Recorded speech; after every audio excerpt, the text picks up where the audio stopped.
We have to keep this going. The video looks phenomenal. See, there's a difference between Black Star Network and black-owned media and something like CNN. You can't be black-owned media and be scared. It's time to be smart. Bring your eyeballs home. You dig?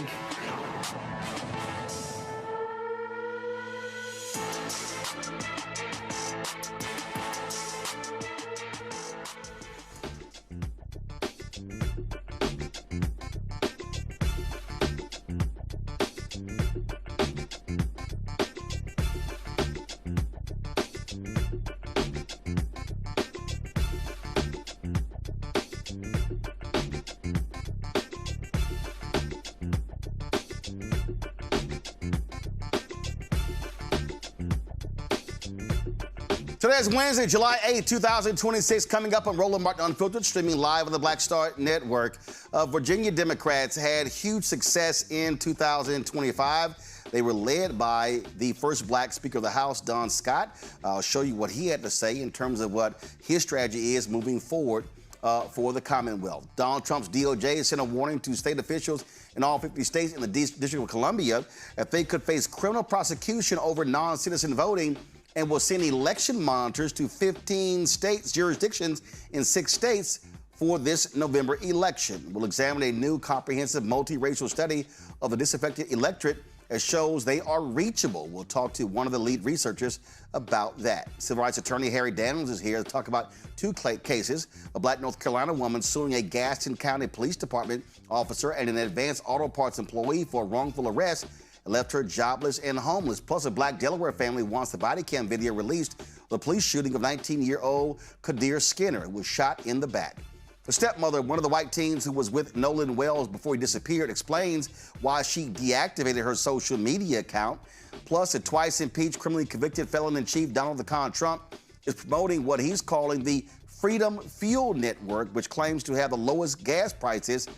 But is there a financial connection to the grifter occupying the Oval Office? Plus, more right here as we talk about this attack on Black America. Lots to break down. It's time to bring the funk on Roland Martin Unfiltered on the Black Star Network. Let's go. Whatever the piss, he's on it. Whatever it is, he's got the scoop, the fact, the fine. And when it breaks, he's right on time and it's rolling. Best believe he's knowing. Putting it down from sports to news to politics. With entertainment just for kicks, he's rolling. Yeah, it's on go, y'all. Yeah, it's Roland Martin. Yeah, rolling with Roland now. He's funk, he's fresh, he's real, the best. You know he's Roland Martin now.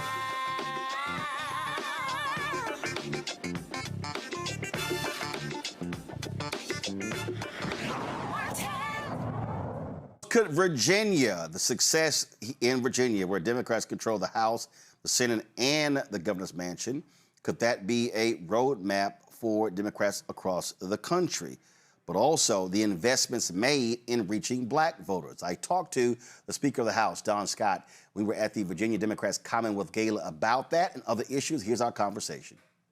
I'm just saying. I know you're waiting in the wings, but I'm doing my thing. You need a pocket square. I'm just saying. No, don't do that. You need some flavor. I can tell. You need some flavor. Folks, Virginia Speaker of the House, Don Scott, went to this little inferior high school, Sterling High School. Oh, my God. And come on now, you know. I'm not getting to this Yates Sterling. We're not going to do this fratricide today. No, because we don't love y'all. We both from we used to beat y'all down. No. Stop. We're not going to do that. You don't want to. We're not going to do that right now. Let's not do that right now. I'm going to ask one simple question. Don't know this. I'm going to answer one simple question. Has your school ever celebrated a state championship in football? Not that I recall. No. not in the PVIL. But who's y'all's biggest athlete to come out of Yates? Oh. I said the one. Name the biggest one. Oh, my goodness. Dexter Manley. Okay, he has nothing on Clyde Drexler. Can we move on? Let's drop the mic. you have nothing to say. Did y'all win a state title when Clyde was there? But he was. Oh, okay, all right. Okay, So y'all didn't win nothing. But biggest y'all didn't win nothing out of H-Town. I mean, we got so many state titles. Just pick it: women's basketball, men's basketball, football. Y'all stacked the deck. Y'all was in the third ward. All the talent was in the third ward. You know about that. And then of course I'm from third ward. You already know. Then we got Debbie Allen, Felicia Rashad. Oh my God. You know, Roland Martin. I mean, come on. Oh my God. Okay. You belong there. You do. Of course I do. You do. I got to give you props. You know I'm not gonna hate on you. Who celebrates Roland Martin more than me? Don't get started. Somebody call and say something about Roland Martin, I'm gonna curse them out. Let's talk about what's happening. You now have the trifecta. You do not have that many. Republicans have more places in the country where they control House, Senate, and governor's mansion. Explain to folk who don't understand what that means, having the ability to control your political destiny. We get to control the agenda. We get to set the agenda on what is going to be heard, what's going to be done. We're going to make sure in Virginia, just look at Virginia alone, in a southern state, the first thing that we did when we got the trifecta is that we made sure that we enshrine a woman's right to take care of her own body, have bodily autonomy, take care of her own medical issues, kept politicians out of the doctor's office. Second thing that we did was we restored rights. Virginia had a long Jim Crow history of felony disenfranchisement. We did that. That'll all go on the ballot. And then we're going to ballot in November. It go on the ballot this November. That's why this November is so important. And we have to re-elect Mark Warner, and then we have to elect the new Congress folks. We'll re-elect Bobby Scott and Jennifer McClellan. But when you set when you have the trifecta, we get to set the agenda. And what we did this year, we gave teachers a 4% pay raise. We gave state employees a 3.5% pay raise. We put unprecedented dollars in health care to make up for the big BS bill that they did that we had to restore so people can be able to buy health insurance, to make sure that we kept hungry children children this summer from going hungry, by making sure we put money in the Supplemental Nutritional Assistance Program and the SNAP program. We have done everything that the community and the Commonwealth of Virginia asked us to do to offset what Donald Trump and the MAGA folks up in D.C. have done. And the kind of harm that they've caused here in Virginia has been palpable, but we have been resilient. Our budget is strong, and that is because Democrats are here, and Democrats also, we can walk and chew gum. We can take care of workers every day, and we can make sure that we grow the business community and be true to the values to be able to give people the opportunity to have employment. But how do you also explain to people who really who don't understand, as always, how the sausage is made, who don't understand public policy? Because a lot of folk complain. A lot of people say they want stuff to be done, but they really have to understand that process.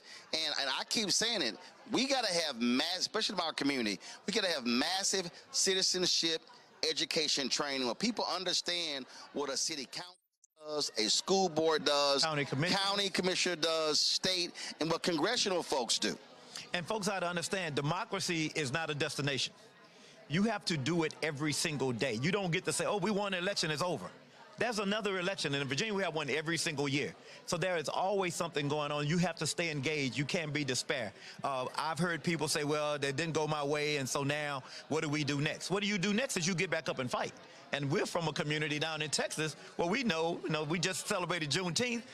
We have a legacy that we've inherited that we have to continue to fight. We don't get the chance to go into despair and start feeling sorry for ourselves. We have to continue to fight each and every day, because we're not only doing it for us, we blessing our ancestors, and we're also making sure that we take care of our progeny, our children that are going to come beyond us. And so we have to continue to fight. The policy issue, there are people that I know who had been in the minority for 20 years straight in the House of Delegates, 20 years straight. And they had been pushing the same ideas, the same agenda for a long time. And finally, when we got the majority, we were able to do some of those great policies, do criminal justice reform, make sure we take care of our kids, invest in public education. We invested billions, not millions, billions in public education over the last 2 years that we've had the majority. And so I feel like folks need to understand this makes a difference in everybody's life. Right. We need to make sure that we continue. So a couple of days ago, I interviewed Congressman Hakeem Jeffries, Democratic leader, and I talked about, and I said to him point blank, I said that black voters have changed, that you can't use the old model of how you go out and get black folks to vote. I said you're going to have to spend 3 to 4 times as much time, 3 to 4 times as much money, reach out to them, because it's just a different perspective when it comes to voters. And in his response, he talked about what y'all did here in Virginia to understand how you got control. And that, to me, is what should be happening nationally. Are Democrats in other states? They're trying to hold the Senate seat in Georgia. They're trying to capture the Senate seat in North Carolina. Obviously, Texas with Tallarico, Florida. Then you have Sherrod Brown in Ohio. You have Iowa, Alaska, and then of course trying to win the House. Are they reaching out to you and saying, "Hey, Speaker Scott, show us what you did and explain to us how you did it"? You know, sadly, those leaders are not, but the Democratic activists around the country are. The people that want to win and are trying to get engaged, they have reached out to me. So the leadership is not sitting here going... The only leader who has spoken to me consistently is Hakeem Jeffries, to his credit. We have talked several times about what we needed to do, and I've seen him implement some of the things that I've talked about. You got to remember, when I came in, I was the minority leader in 2022. My job was to win 23 in a tough environment where Joe Biden was at 38% in Virginia in approval ratings. We had a very popular governor here, a Republican governor, who was doing everything in his power to keep us in the minority. We won back the majority with a 2-vote majority, 51-49 in the House. That was 100 seats. And then we took that 2023 victory, and then in 2025, with engaging African-American voters in a real sustained, not just waiting until election week, but early on, going into communities over a period of time, engaging Latino voters, engaging Asian-American voters, engaging all voters, because people need to understand black voters want the same thing every voter wants. They want safe schools. They want a resilient economy. They want public safety. They want the same thing. People keep saying, well, what do black voters want? They want a job. They want to work. They want to believe that they have, if they do the work. They want a business. They want access to capital. They have aspirations. They want to be able to start a business. They want to be able to have access to capital. They want to be able to make sure that the playing field is fair. They like James Brown. They don't want nobody to give them nothing. Just open up the door. They get it themselves. And so I think we need to continue to understand that black voters have the same aspirations as every other voter. And I think what's happened is we started speaking just down the voters sometimes. And I think we need to go back to communicating. And we spent a lot of energy. And we were able to take that 51-49 majority in 2023 and turn it into a 64-36 majority in just 2 years to where we are right now. And that's the largest majority, Democratic majority, in 5 decades in Virginia. So we know what to do with it. We continue to do this work and continue to build on it and then deliver once we get the majority. You can't get the majority and celebrate. Right. You have to get the majority, deliver, and then communicate what you deliver. See, that's, to me, I would think that these progressive billionaires and others out there who are spending money will be sitting here saying, Speaker Scott, come on here and explain us the game plan. And listen, I've been highly critical, and I ain't got no problem keep doing it.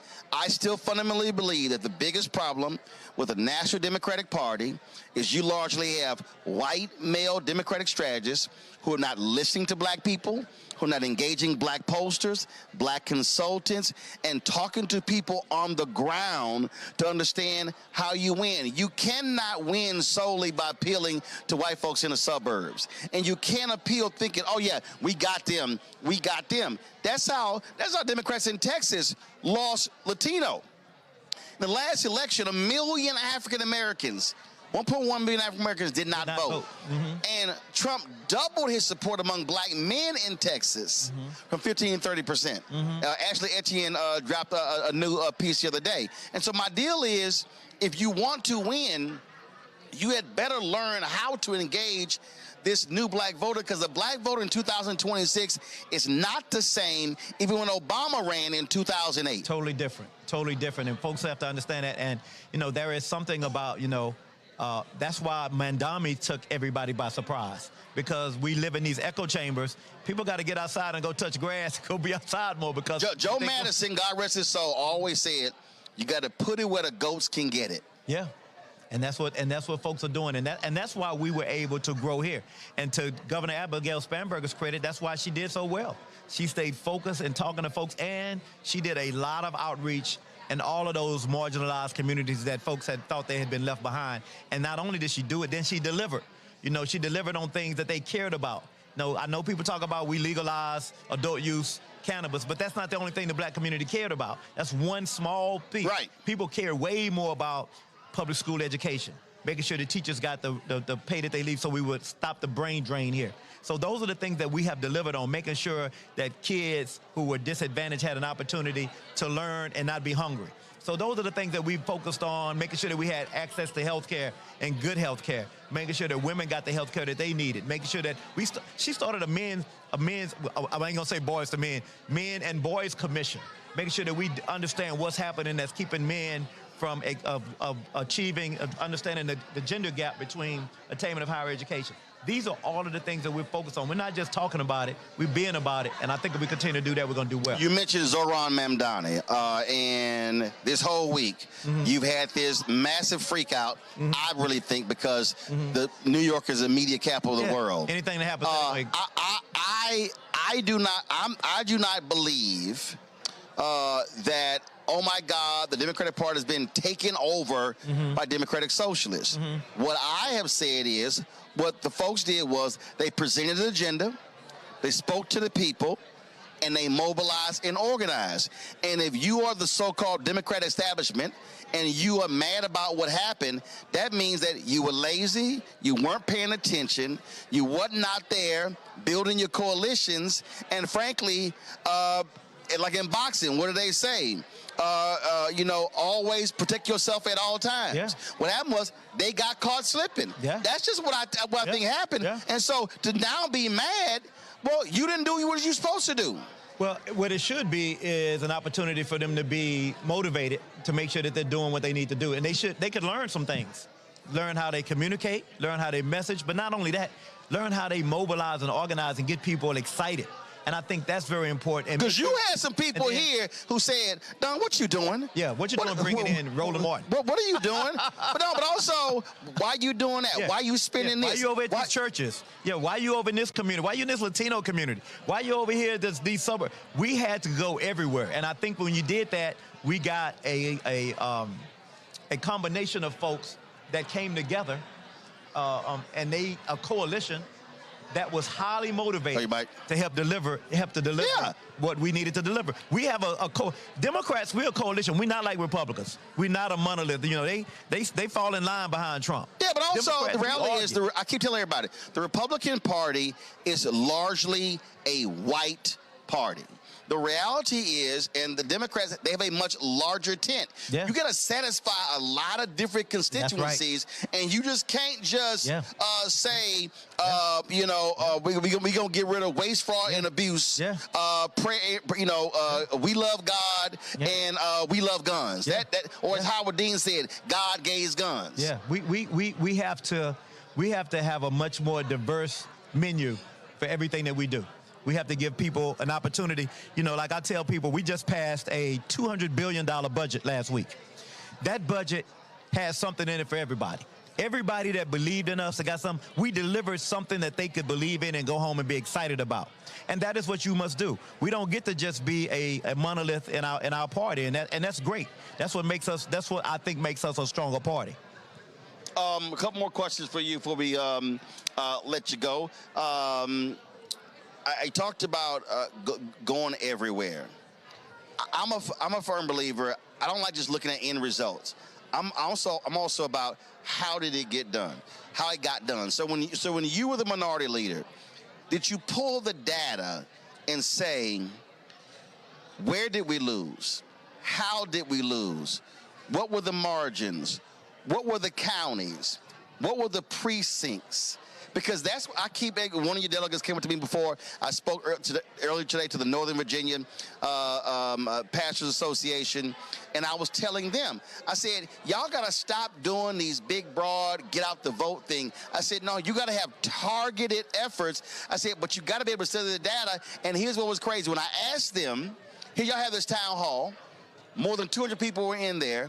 I said, did you collect the data of everybody sitting in here? They didn't. I said, this is part of the problem. You have a town hall, you don't even know who's here. You gotta have names, addresses, phone numbers, emails to understand how not to move people. Well, when I became minority leader, I fired all of my vendors. I fired all of them. All right. The first thing I do is I want to look at process. How do we get here? And then I want to start over with people who are hungry as I am, because I knew I only had one shot. Okay. I was going to be out of there if we didn't win the majority. And so I looked at the process. I looked at precinct by precinct. I looked at demographics. I looked at the data. Every decision we made was data driven. And we knew who we had lost. We knew what communities we had lost. We knew what we needed to target. And we knew that the margins were so thin that we needed to focus on those folks. We didn't win 64 seats by having blowouts. We won by thin margins in a lot of different communities. We won every single district that was a toss-up district this last cycle. All 13 toss-ups that Donald Trump had won, we won. That's what we did, because they were razor-thin margins, and we won them all. And we're at the point now That's how we got 64 seats. And we're at the point now where you win by margins, which is why I say every vote absolutely matters. And when you micro-target, you have to micro-target. That's how you actually end up winning. You have to micro-target. You have to be intentional. You cannot be embarrassed to be intentional about telling people, hey, I'm trying to get your attention. I'm trying to shake you so I can talk to you, so I can get you out of that chair or get you out of the, I think there's a lot of apathy towards voting now, especially with the younger community. We have to continue to work hard to communicate with them. I tell people all the time, it costs Democrats twice as much money to communicate in these communities that are disenfranchised, that are apathetic, because we have to really shake them to get them to listen, to understand, and that's what we have to do, and that's what we're going to continue to do. Last and question. That's why we're going to continue to win here. Last one point for you. Make that point. Jay Jones. Which camera is his? Which camera is Speaker Scott's? Which? Right here? Right here. No, over here. Over here. The camera right there. In the middle.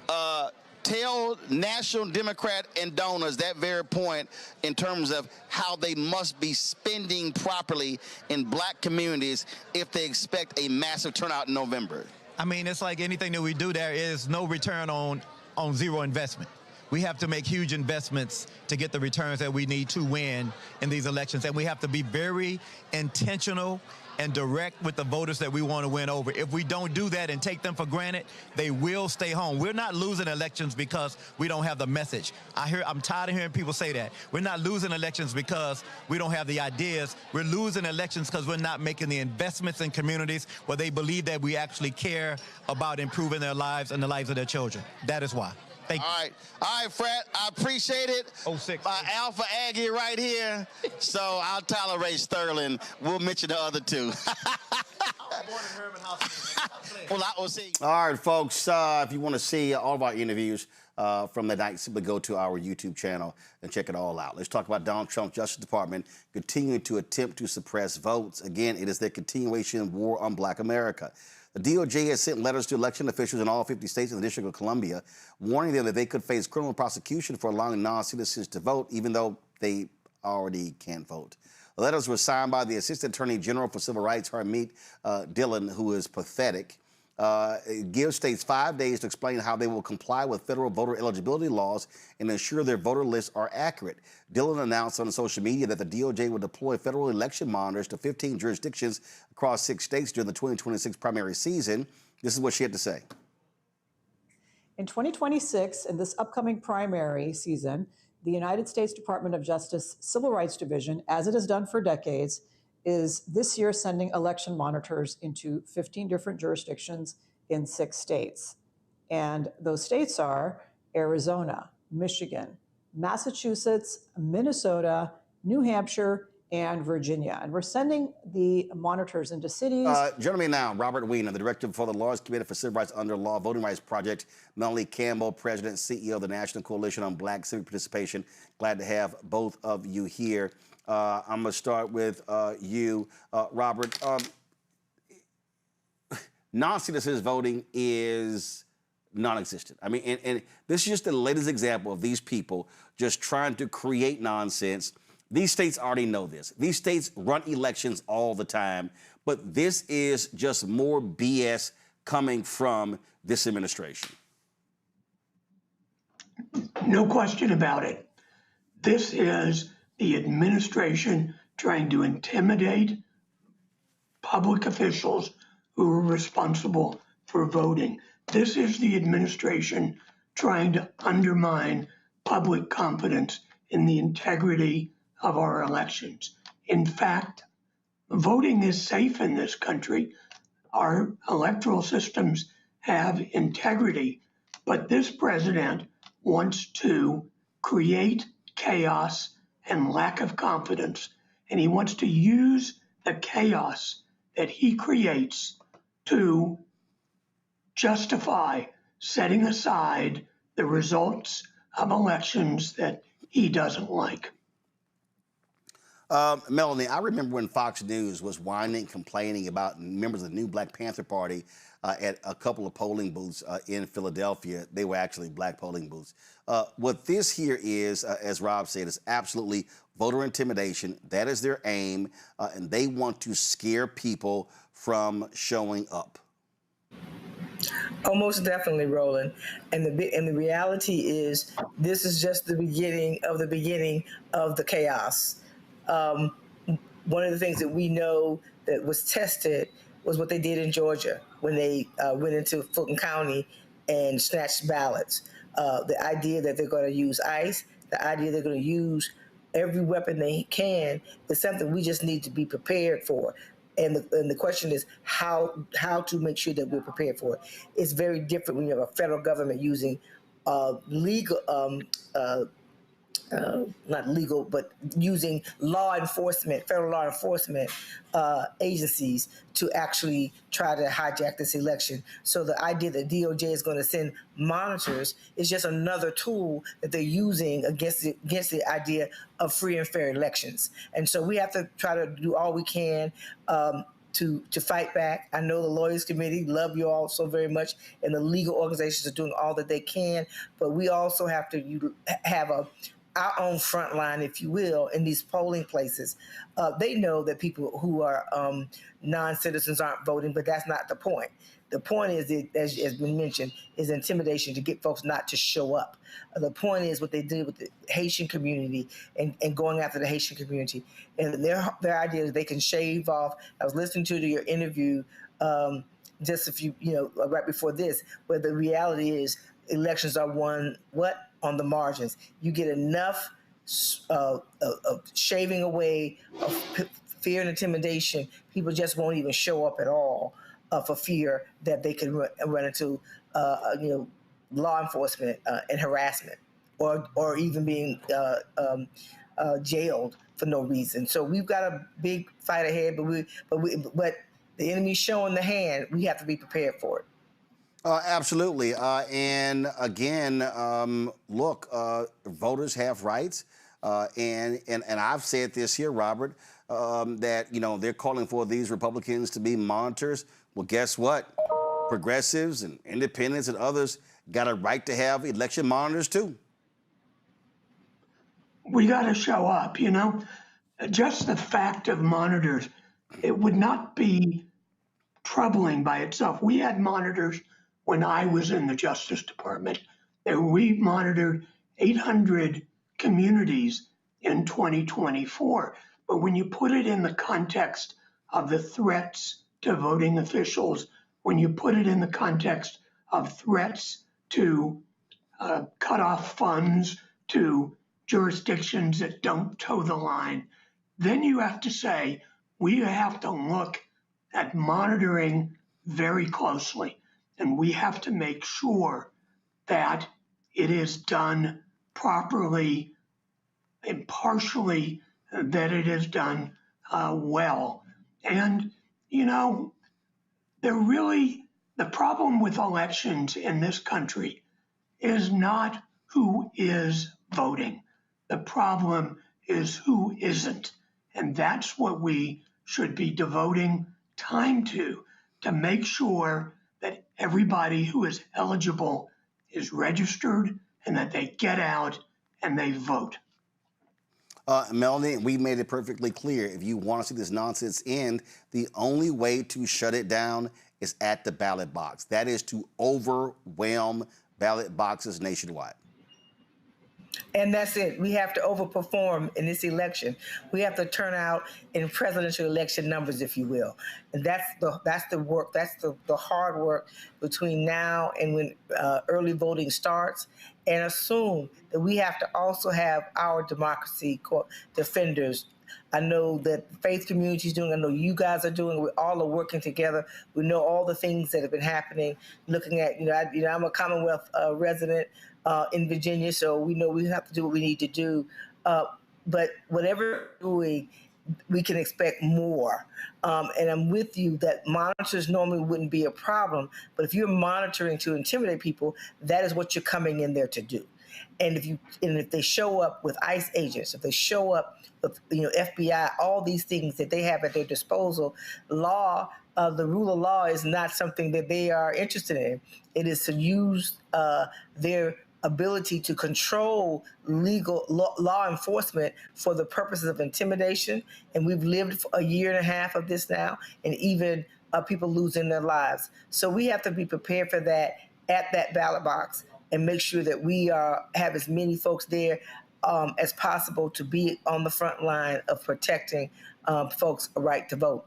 And use all the means. They're still trying to mess with early mail-in ballots. And so there is an attempt to control who gets to vote.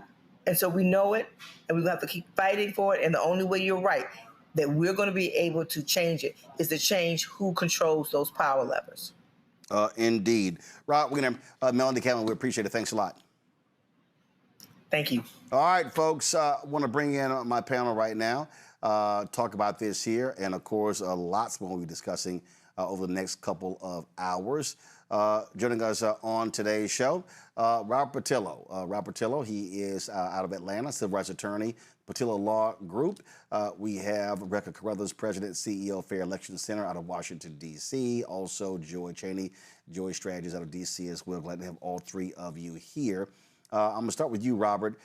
Trump is really, they've been going after Fulton County. They got denied trying to get the addresses and the names of the people who work there. I mean, this idiot is just still he's butthurt because Joe Biden kicked his butt in 2020 and he lost Georgia. He keeps yelling it's rigged. There's no evidence whatsoever. And so you take this, you take them threatening to withhold terrorism funds from states who don't do what they want to do. I mean, this is, when we talk about rigged elections, what Donald Trump and the Republicans are trying to do, they're trying to rig the November election so Republicans can win. The best thing about Donald Trump is he tells you exactly what he's doing. Whenever he accuses someone else of something, that's exactly what he is doing. So he says we stole the 2020 election. That meant he was planning on stealing the 2024 election, the 2026 election, and the 2028 election. When he says someone else is corrupt, remember when you talked about Hunter Biden? He has been hundreds of billions of dollars more corrupt than Hunter Biden could have ever imagined being corrupt with his charisma or with his paintings, etc. And what we know right now is when President Trump talks about these election issues, or elections not being fair, not being secure, how we have to path to save that. What he is actually saying is, I have every intention of rigging this coming up. I'm going to use every lever of power possible to steal this election. He's making it very clear that he says it to Republicans all the time. We have to pass the SAVE Act above any other piece of legislation, because if we do not have it, I will be impeached. You will be put out of power. If we allow the American people to have an actual voice in our democratic system, if they are actually allowed to express their concerns and vote for the candidates of their choice, we will lose. So we need to understand there's going to be the lack of outrage nationally is the most concerning and deafening part.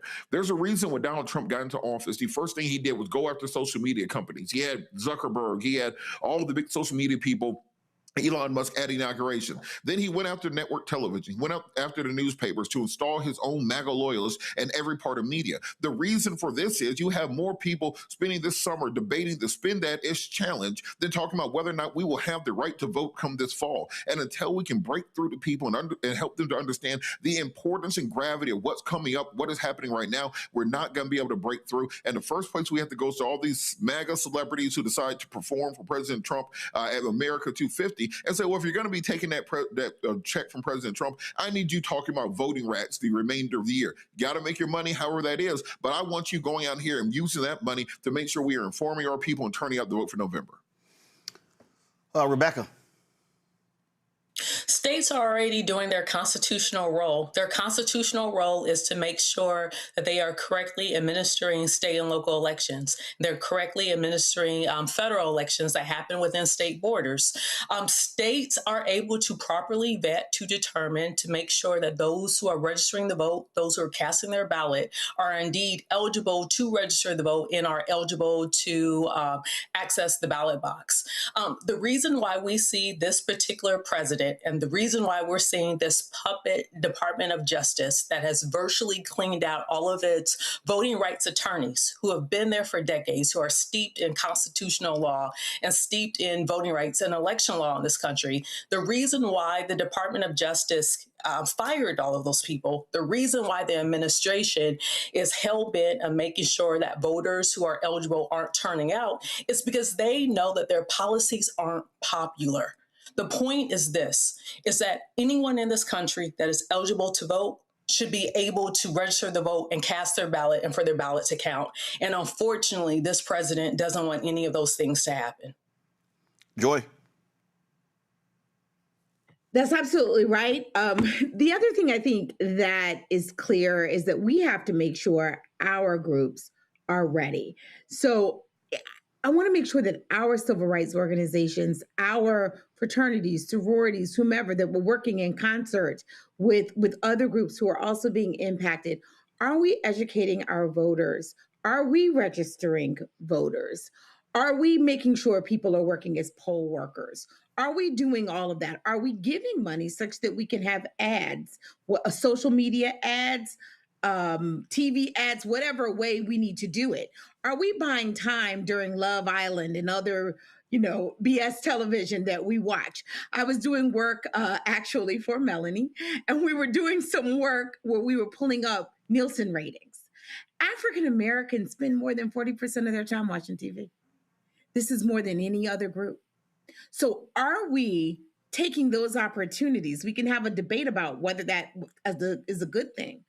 But are we taking our time and saying, we're going where the voters are and we're going to be putting our resources? I feel like we're talking a lot and we know what needs to be done. But just like they did in Virginia, they didn't just talk about it. They actually did it. They fired anyone they needed to fire. They hired who they needed to hire. They actually went forth and implemented it. One of the things this administration is so good at is distracting everyone to make you think there's nothing you can do, so you don't do the things that you can do. We have to focus. We cannot do everything, but we have to say, how much money do we have for our social media platform buys? How many videos are we doing? How many people are they reaching? Roland, you talk about that all the time. How many people are you reaching? How much money are we spending on Black media to reach people? How much money? And when we get there and when we have those, are we talking tangibly about what they need to do? We can't just talk about what the Justice Department is doing. They're doing it to intimidate. We have to say, guys, they're going to be there. They're going to do even worse things. We have to be prepared no matter what you show up. We have to be that tangible, credible voices if we are going to overcome them in November. All right. Folks, hold tight 1 second. When we come back, more on Roland Martin Unfiltered right here on the Black Star Network. All right, folks, let me tell you about Chapter. Now, if you're on Medicare or about to be, the system is not set up to work for you. Too much fine print, too many plans, and too many people making money off of your confusion. And look, we're used to this. We're no strangers to systems that don't have our best interests at heart. But we don't have to accept it when it comes to Medicare. That's why I'm telling you about Chapter. Their advisors are independent and honest. In fact, they're the only Medicare advisors that compare every plan nationwide. And they're focused on one thing: what works for you. If there's a better plan out there, they'll find it. If you're already in the right one, they'll tell you that too. There are no games. Just last year, people who switched with Chapter saved an average of $1,100. It's 20 minutes and a real person. It's completely free. My parents actually have already called. My mom sent me a text. Folks, Give Chapter a call at 724-264-8281, 724-264-8281, and connect with someone you can trust. Folks, these are the kind of services that we need for our audience here at Roland Martin Unfiltered and the Black Star Network. So call Chapter right now, 724-264-8281.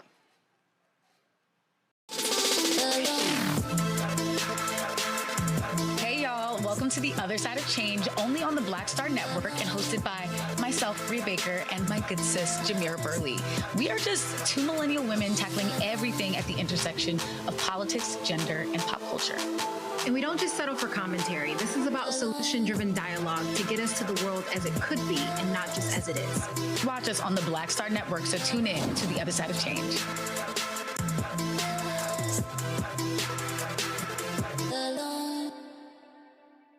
With medicine and science under attack, I want to keep you and your family informed and healthy. I'm Dr. Ebony Hilton, and I knew at the age of 8 that I wanted to be a doctor. So I studied hard and became the first African-American female anesthesiologist hired at the Medical University of South Carolina since its opening in 1824. And I always say I was made into a doctor, but I was born to be a mom. And as a new mom, wife, sister, daughter, and friend, I understand how frightening a medical crisis can be. I care for individuals on some of the worst days of their lives, and it's my mission to provide you with a safe space to gain clarity on issues affecting your mind, body, and soul. I recognize that there are health disparities, particularly as it pertains to race, and I want to help bridge the gap between you and your healthcare providers. Join me every Thursday for Second Opinion on the Black Star Network, where each week I'll invite experts from various medical fields to share the latest health news. We'll discuss topics such as the vaccine debate, mental and sexual health, medical bias, infertility, menopause, andropause, nutrition, and aging. Together with my medical colleagues, we aim to provide you with a second opinion. Don't miss it, Thursdays only on the Black Star Network. This is Tamala Mann. And this is David Mann. And you're watching Roland Martin Unfiltered. The Wisconsin Supreme Court ruled that guardianship records for ineligible voters remain confidential. The case has been in the court since 2022. It stems from attempts by conservatives for years to overturn President Joe Biden's victory in Wisconsin over the twice impeached, criminally convicted felon-in-chief, that con man Donald Trump. The Wisconsin Voter Alliance, a conservative activist group, claims the number of people ineligible to vote doesn't match the count on Wisconsin's voter registration list. The organization wants counties to release the records when someone was deemed ineligible to vote, arguing those records are public. An attorney for Walworth County says they cannot do that without releasing names and addresses of those people. The Supreme Court agreed, ruling that the records are private and do not need to be released. All right, folks, many polls indicate that millions of people are frustrated with politics and question the value of voting. In fact, if you look at this recent Jubilee conversation, Governor Wes Moore debated a group of 20 non-voters. However, the conversation lacks a focus on solutions. A comprehensive multiracial study of the disaffected electorate shows that they are reachable. These individuals are more likely to take action when they feel a sense of belonging and can see the tangible impact of their efforts. Sojourn Strategies, Ariel Research Partners, and Richard Shafranek discovered that 35% of the U.S. electorate, approximately 85 million people, are considered disaffected, characterized by high levels of disillusionment and low levels of trust in government and politics. Lead researcher Dr. Katrina Gamble, the CEO of Sojourn Strategies, joins us right now. I'm glad to have you here. Katrina, one of the things that I have always said when I travel this country, and I come into face with a lot of people, folks, high income, middle income, low income, people who know politics, who don't. And what I often get from people is that they say, I don't know what to do, I don't think it matters. And what I'm often trying to do is connecting the dots, getting them to understand on a micro level how this one thing you care about actually, there's a line that's local, that's city, that's school district, that's county, that's state, and that's federal. Give us a sense of what you discovered doing this study. Right. Thanks for having me, Roland. And absolutely, we want to understand as several of your previous speakers said, how do we get the people who aren't voting voting? And we all understand that people are frustrated with elections and politics and even government right now. And what our research was focused on understanding is not just are they frustrated, but who are these people first? And second, what are the pathways to actually bring them back into the voting and civic engagement process?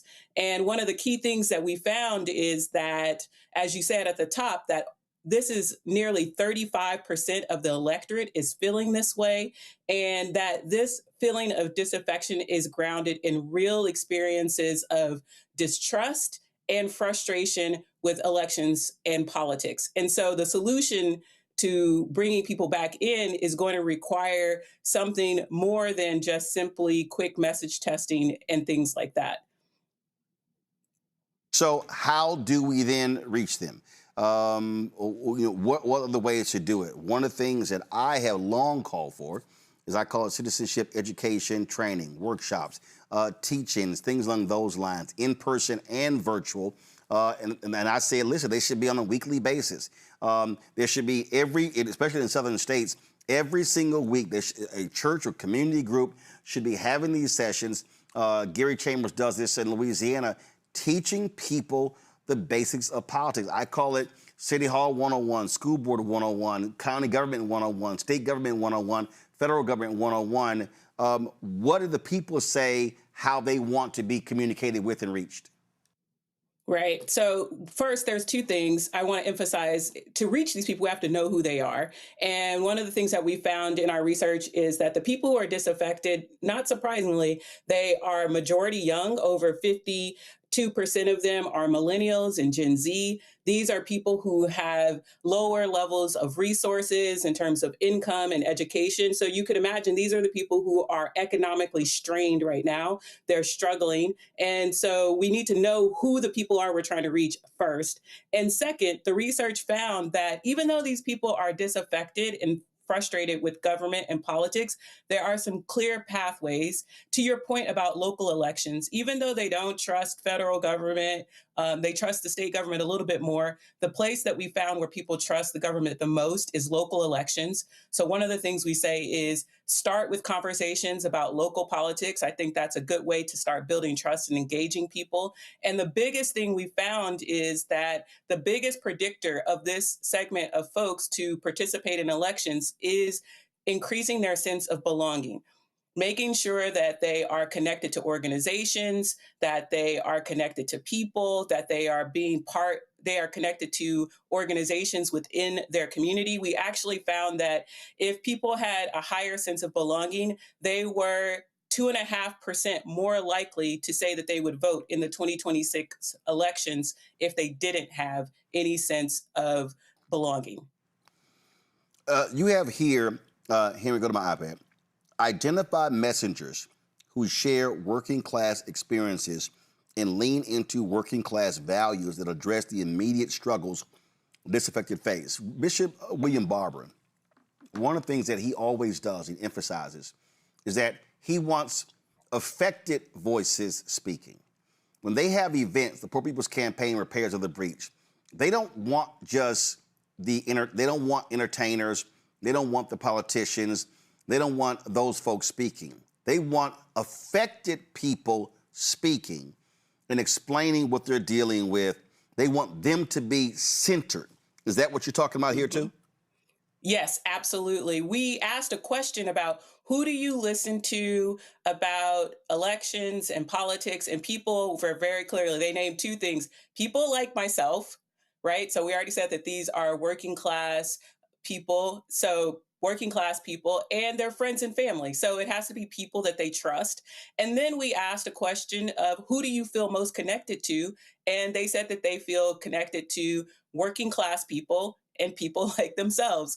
And so the data shows that if you are trying to reach people who, for good reasons, feel very distrustful of the political industry, the people who you need to be engaging and rebuilding that trust are, like you said, the people who are affected. So other working class people, and you have to be actually speaking to the things that are front and center for them, which for this group of people, it really is the financial strain that folks are feeling in this moment.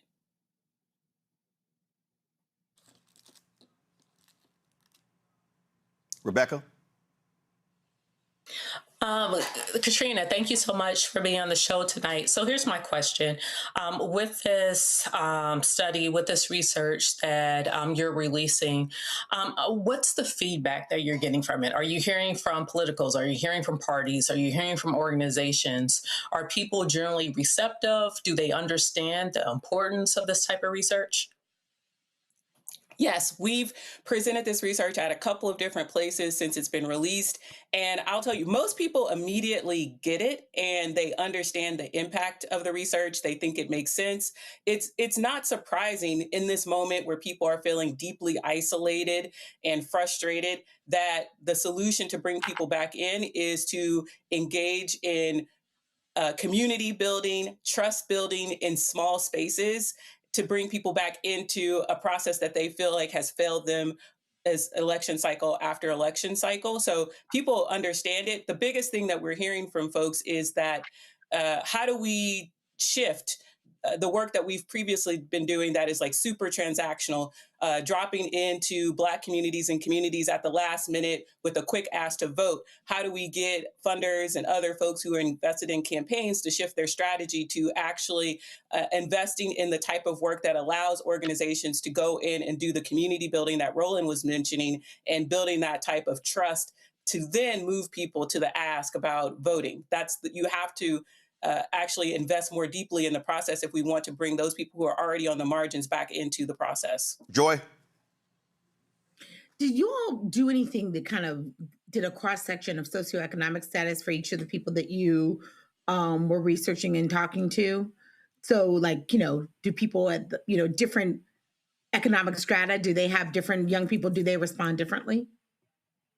Yeah, so the biggest thing that I think was different about our research project that I'll name is that this research project was over a 4,000 person sample, and we intentionally had a 1,000 person sample from each of the major racial ethnic groups: white, Black, Latino, Asian American. So we didn't do just a simple oversample of people of color because we wanted to deeply understand how different communities are experiencing frustration and their experience with democracy in this moment. And the interesting thing that we found is that this sense of disaffection, it is a sentiment that exists across race. So Black, white, Asian American, Latinos, this is a major problem regardless of race. But what we did find, to your question, Joy, is that yes, this is something that is especially prominent among young people. Over 30-something% of millennials are feeling this sense of deep distrust and frustration with politics,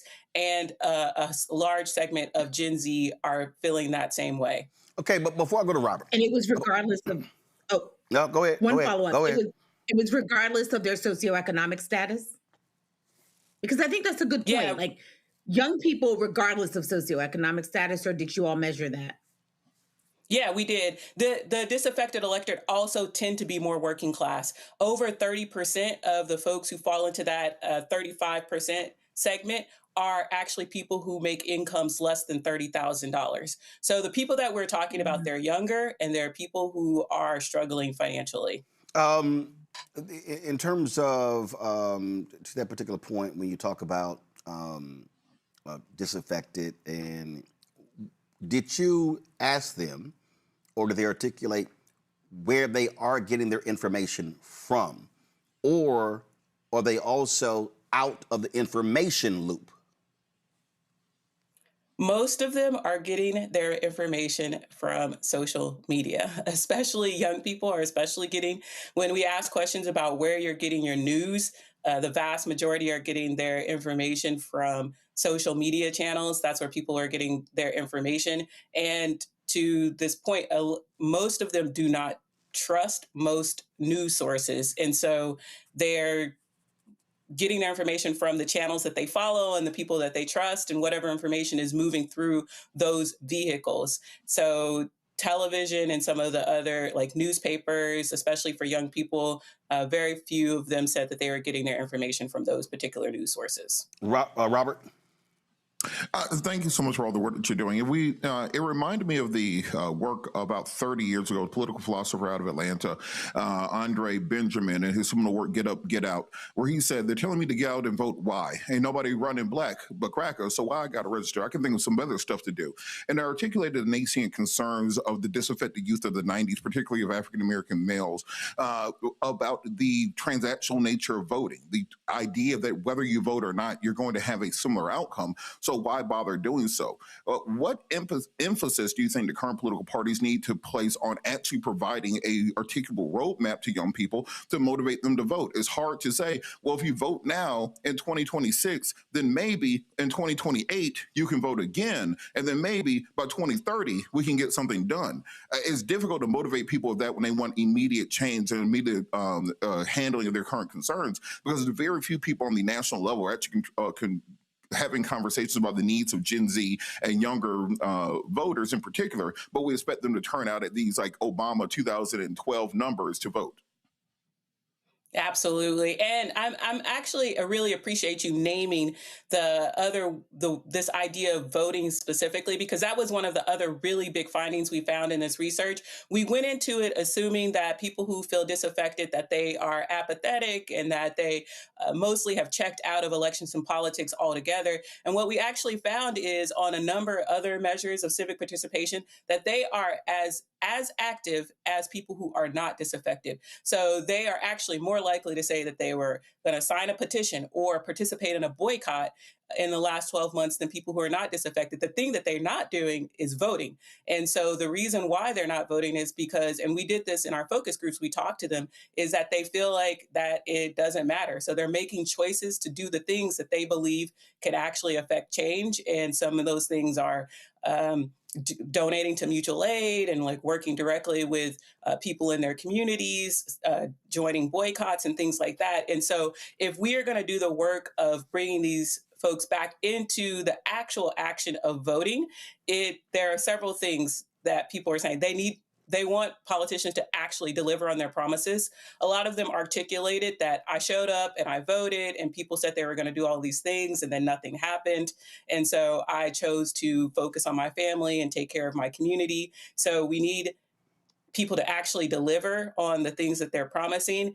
And they want to make sure that they feel seen. A lot of the people that we talked to in the focus group said things like they're there making decisions and they have no idea what it's like to live paycheck to paycheck. And so they're looking for people who can understand their experience and are actually delivering on the promises that they make when they're running for office. See, when I hear all of that, and I get it, I totally understand it.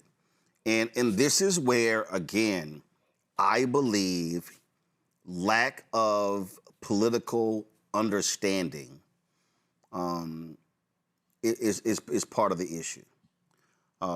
For years, I'll go back to 2008. I remember being on one of Sykes' short-lived show on Fox, her talk show, and she said, well, we did our part. And I said, no. I said, voting is not your only part. You have to stay engaged after the election to put pressure on these folks to do what they said they were going to do. And I've done this on radio shows in numerous places. And folks are sort of like, wow, really? I'm like, yeah. Two, as you were talking about folks who say, well, I just don't think it matters. Or, well, they were supposed to do this here and then it didn't happen. Also, I think a lot of people don't understand you might vote for said person. Let's just say school board or city council member. But if it's 9 council members, that person's gonna need 4 other votes. You gotta get 5 out of the 9.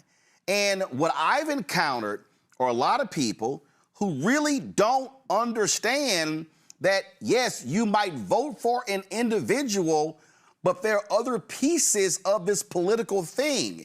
If you say I voted for this person for president, and if you voted for the Democrat, but the Republicans control the House and the Senate, guess what? A lot of your stuff ain't gonna get passed.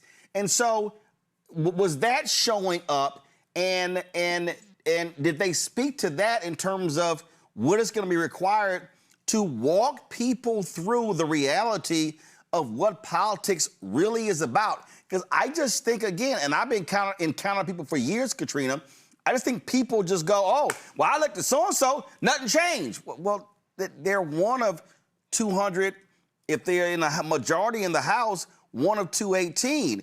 Black people were mad. Democrats, they ain't done nothing with Georgia Floyd Justice Act. No, it passed the House. It didn't pass the Senate. And so, did you see that in this survey? We didn't ask questions that got specifically at what you're articulating there, Roland. But one of the things that I will say as someone who has been in this work for many years is that, in part, the way that we organize people to vote is created the situation that you're naming, because oftentimes, especially for the Black electorate, we show up just a month or so before the election and we create this urgency and we tell people that they have to vote, and if they vote, that this is the thing that is going to change things. And so in part, many of the people who are doing this work they are creating that false sense that voting is going to solve all of the problems. So one thing I would say is that part of it is we have to readjust how we organize and talk to Black voters. The other thing is that over the course, not just in this survey, but in other research that we've done, is that we have found when people are, to your point, brought into organizations where they are a part of a community, where they are developing their own civic education and leadership development, they understand their agency in the process, not just with voting, but other forms of civic action, that they're much more likely to be engaged. So I agree with you that the solution isn't just voting, that there are other things that need to be done, but I think it's part of the job of the people who are doing work around the political industry and political education to make sure that people understand the full process, understand their power in this process, and bring them into organizations that can show them how they can have an impact, hold people accountable outside of elections. And I think people are actually looking for that from some of the things that people said in the focus groups. They're saying that they want to be more connected to their community. They want to be a part of organizations where they feel seen and they have a voice. But many of them are articulating that they don't have those spaces where they live, or no one is inviting them into those types of spaces. You know, there's a book that I'm actually, literally, we are writing it and editing it right now. It's called Black Forward, where I talk about this very thing. And one of the things that I have been really focusing on, and I talk to Bishop William Barber a lot, and I'm always talking about how we have to go from micro to macro, how we have to look at this thing totally different.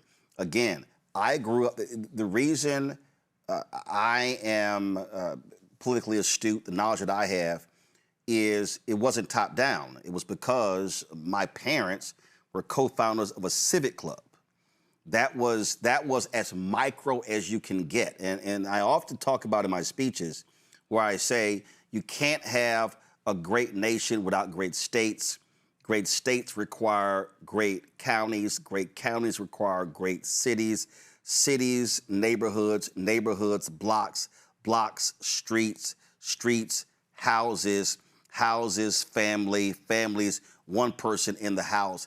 And then it goes in reverse. Individual, family, neighbors, street, block, neighborhood, city, county, state, nation. And I think that when we're talking about this notion of belonging, I really do believe that it has to be micro. And the micro piece has to be community driven. And then when you start dealing with people with community driven issues, then they begin to learn, oh, wait a minute, that's the county. Oh, that's the city. Oh, that's this department. Oh, that's not, okay, we don't call the police chief. We don't call the deputy chief. We actually call the district commander. You actually begin to learn how politics works. And you begin to learn how all of these things are all interconnected. And I read about that in the book, that this is what it's going to require And it's also going to require these vote organizations, and I've told many of them as well, you can't, we built up these massive institutions only around the elections, and soon the election is over, they disappear. I said, no, they have to actually now switch into now policy role. And if you're going to be having these rallies and meetings, collect the data and now keep the folks involved after the fact. But yeah, if it's only you approach somebody and saying vote, vote, vote, and they don't understand the process and also how long things may change, then they are going to be ticked off when they see nothing happens. No, I agree with you 100%. And to your point of having to start micro and build macro, that's exactly what we found is that many of these people are very isolated. A large number of them say that they have very few friends, nearly a majority of them. And we had a whole list of types of organizations for fraternities, local community groups, different types of organizations. Many of them are not connected to organizations at all. So these are people who are very isolated from community. But when we ask them, over 52% of them say that they want to be more connected to their community. So it's not a lack of desire. I think that it's a lack of access to community. And so the way that we move people to engage despite this frustration and distrust is, to your point, we have to rebuild the civic infrastructure in this country. We have to start building what I like to call civic homes. Places where we're creating deep senses of belonging and connection for people, and then we're providing trainings for them to understand their own agency and leadership in this democracy, and a place where they can work with other peoples in their community to actually have an impact. When people have the ability to do that together and they can see where they can win, they can see where they can push. Even if they don't win, they can see how they can get different elected officials to react to them. They start to understand their power, and that's how you can get them to engage in all forms of civic action, including voting. But with people who have this level of distrust, we can't just show up on their door in October and say, "Hey, will you vote?" It's definitely not going to work. The data shows that, and we can look at past elections, and we're seeing that when we show up in these last minute for people who have this deep distrust, they're not going to just show up to vote. You have to invest in this type of rebuilding of the civic infrastructure and creating deep sense of belonging to bring people back in. Last question for you. I remember I was invited to a black male dinner with Vice President Kamala Harris at the VP's residence. November 2023. And I remember saying to her point blank, and then I said it to Quentin, the deputy campaign manager, and I said it to Cedric Richmond, I said it to others. I said, guys, listen, I said, if the election is in November 2024, I said, January to the end of July should be what I said, you should be having a litany of what I call educate, enlighten, inform discussions, where you literally are telling people, we accomplished this, walking them through these things. I said, you should have city council members, school board members, county commissioners, state reps, state senate, members of the House, holding I'm talking about thousands of town halls everywhere. You should have your volunteers. You talk about these civic groups having these small conversations as well to walk people through what you did. Because one of the things we saw in the data, there were a lot of stuff that Biden, Harris did. People had no idea they did because they did a horrible job as a White House explaining to people. I said, so that's going to be January to July, and you have to invest. Your convention is in August. Then you're getting into September and October, the meat of the campaign. I said, if you don't do that in January to July, I said, you're going to be showing up in September, October, and they're going to have no idea what the hell you did.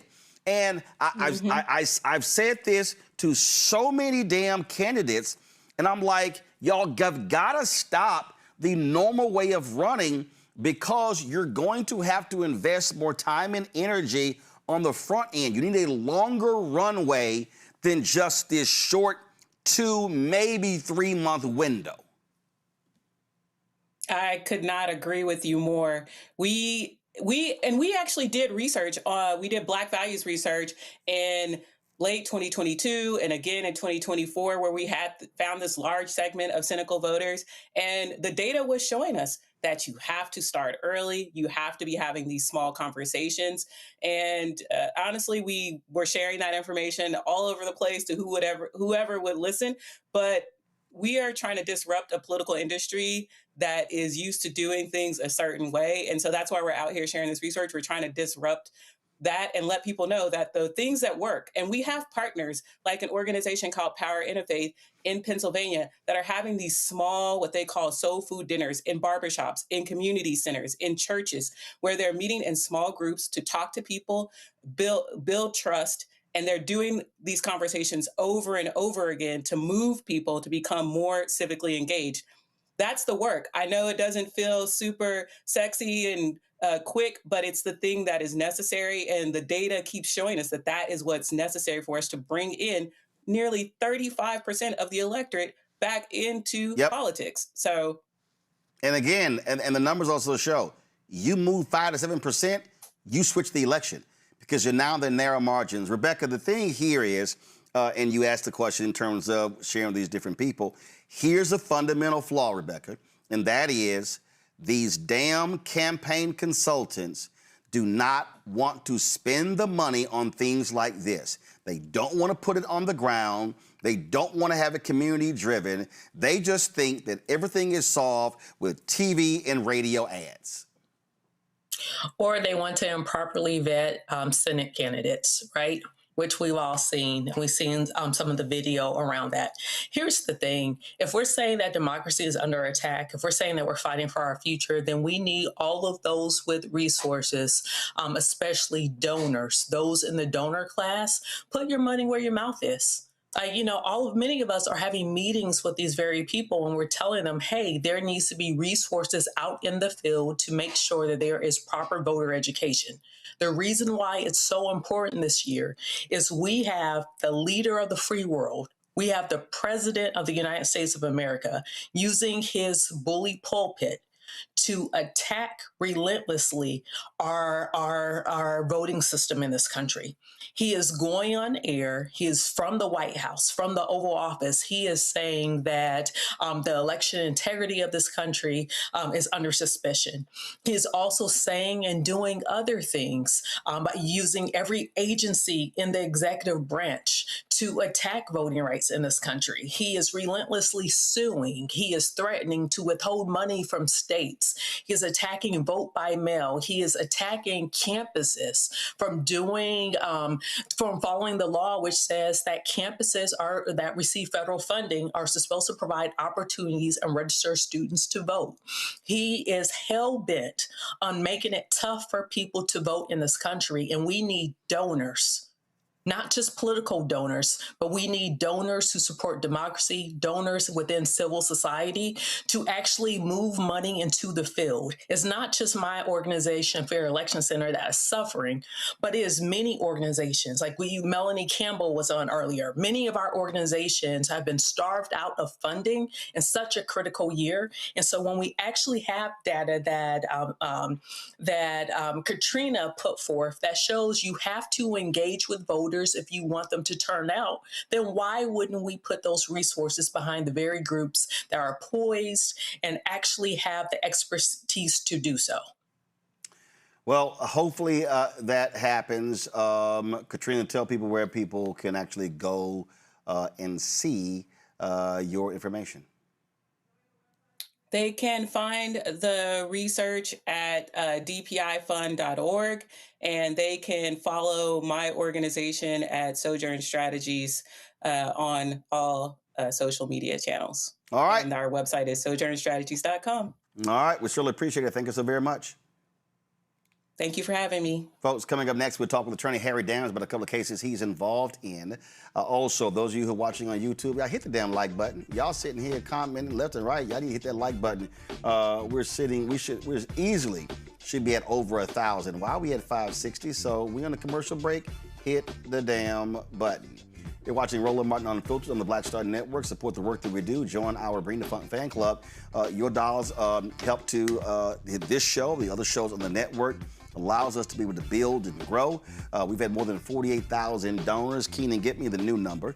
48,000 donors since we launched this show September 4th, 2018.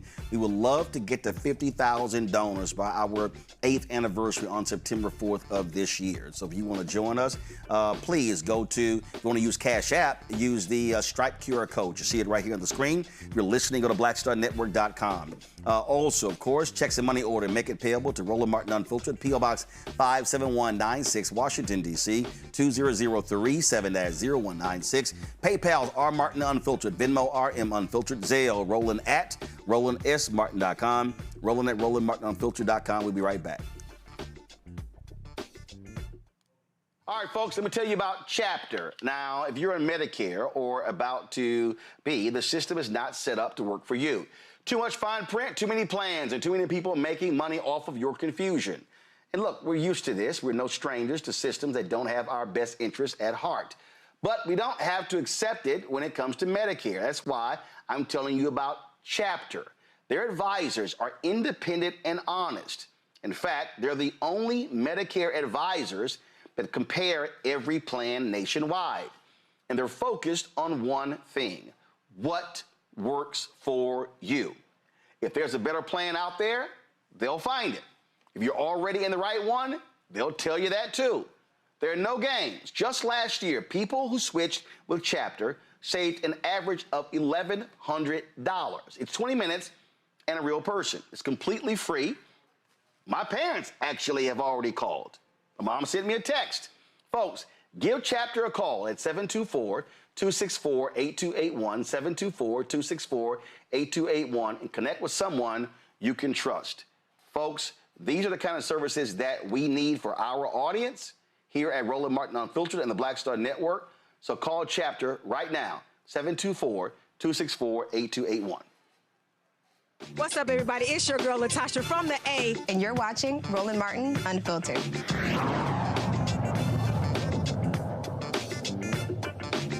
Carolina black woman files a $15 million lawsuit against Gaston County and Advance Auto Parts after false accusations and arrest. 33-year-old Tamara Parker was falsely accused and arrested by the Gaston County Police Department for identity theft in September 2024. The lawsuit names the Gaston police officer, William Sampson, and Advance Auto Parts employee, Olivia Presley, as defendants. Joining us right now is, but first, now let's talk to Harry Daniels about that, his attorney representing them. Harry, walk us through this case. So they said she stole something? Thanks, Roland, for having me on. Yes, this is the storyline behind this case is almost unbelievable.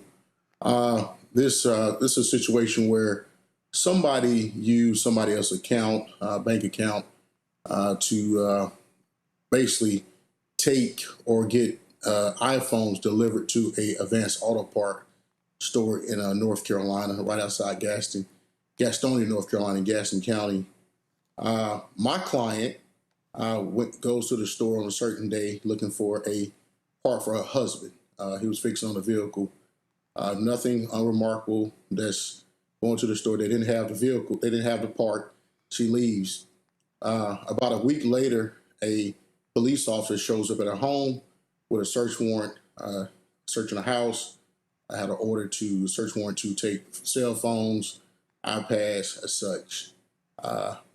3 months later, about 2 or 3 months later, she found herself being arrested for identity theft and theft, and basically stealing the cell phones.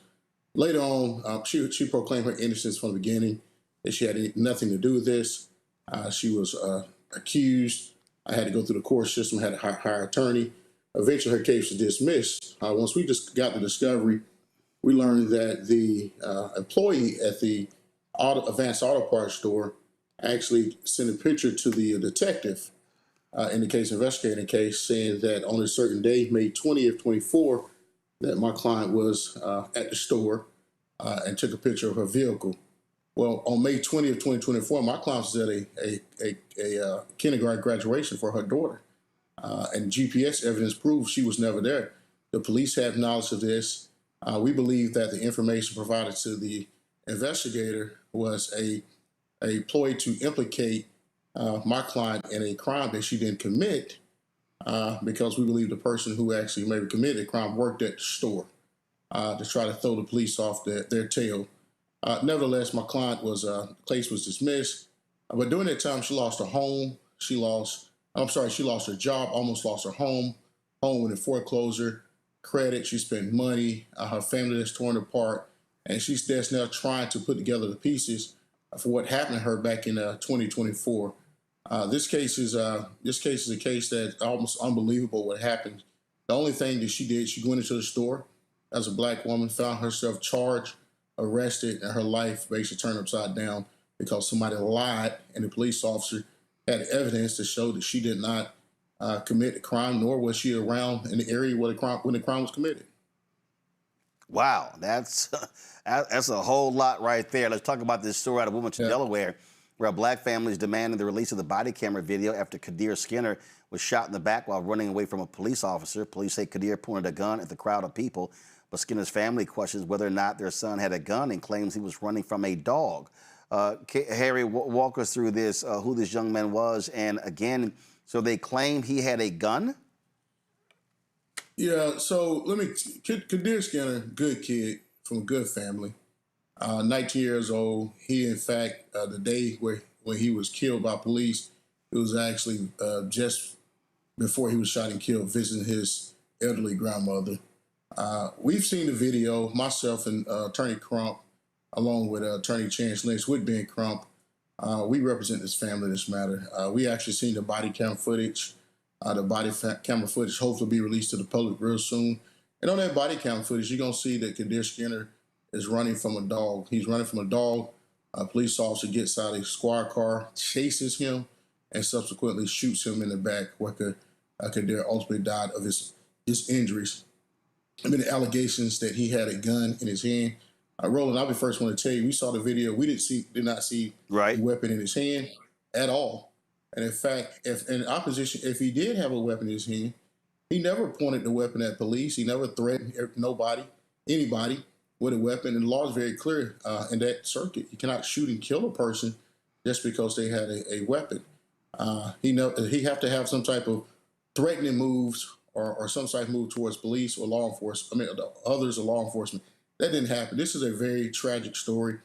Like I said, we've seen the body camera. The body camera has not been released.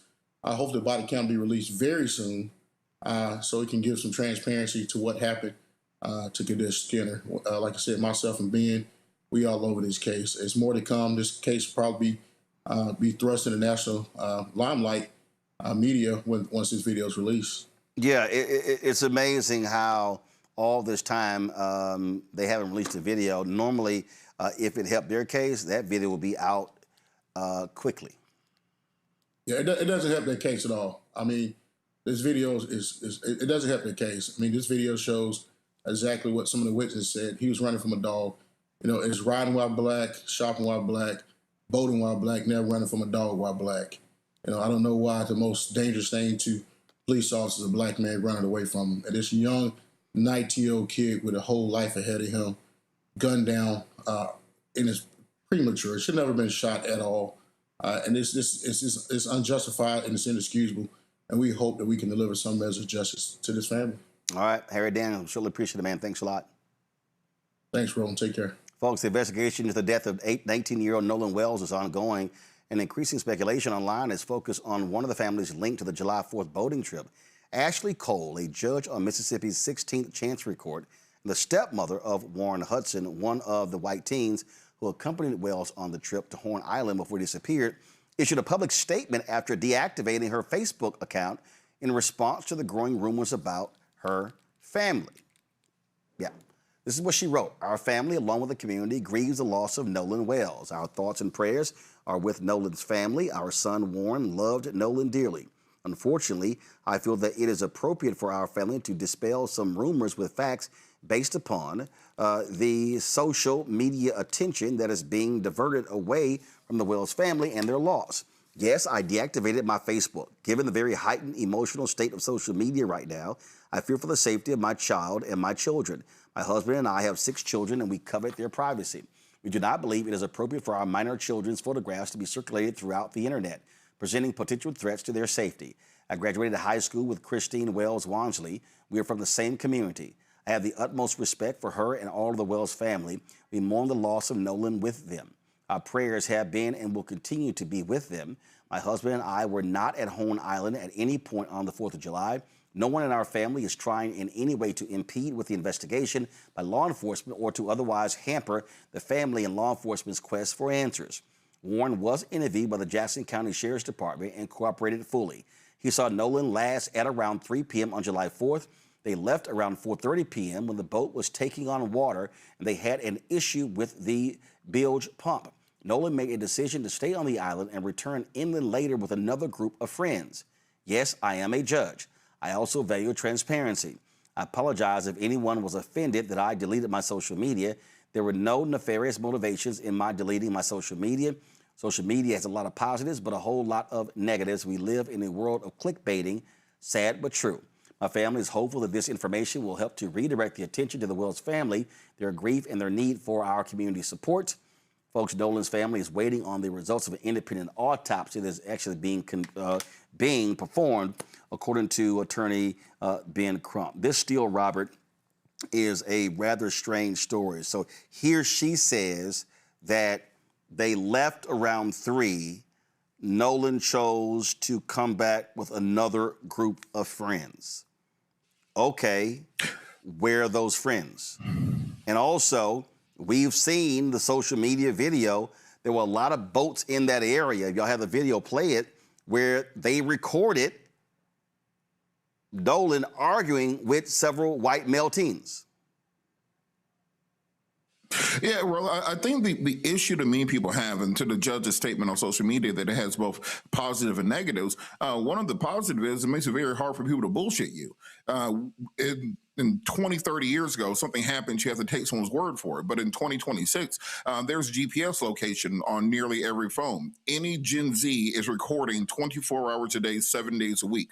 There's a live stream. It's not just what people saw or what people said. It is about what is recorded. And I think one of the important things is going to be is police have already, anybody who watches First 48 knows that that initial period of time is what is important. Police should have interviewed every single one of those teens that were there. They should have subpoenaed the cell phones of all individuals involved to make sure they, not just that they had all video, but no videos were being deleted. We will probably never know how many different angles of what happened are recorded, and we probably don't have the ability to track those things down at this point in time. But to the judge's statement, she's only making things worse. She's only making things seem as if there's a bigger cover-up going on.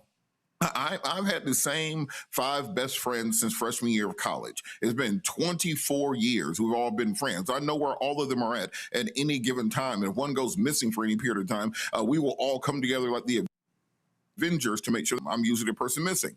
But with that, this idea that nobody saw anything, nobody has any concept of what happens, I think is very unsettling to most people. And now there's a social media trend happening called Check on Your Brothers, where black men are literally walking up to black men who are the only black kids or black dudes in their social circle and just checking in with them to make sure they are okay and make sure they know that they are seen, that they're looked out for. And if anything happens, you have a brother around here who can help out. And I think it's important for us to reform this sense of community, this ability to communicate, because we've seen this happen too many times in recent years to the point that we can no longer say it's just a coincidence that so many times there's a group of people and the only black person is one who ends up dead.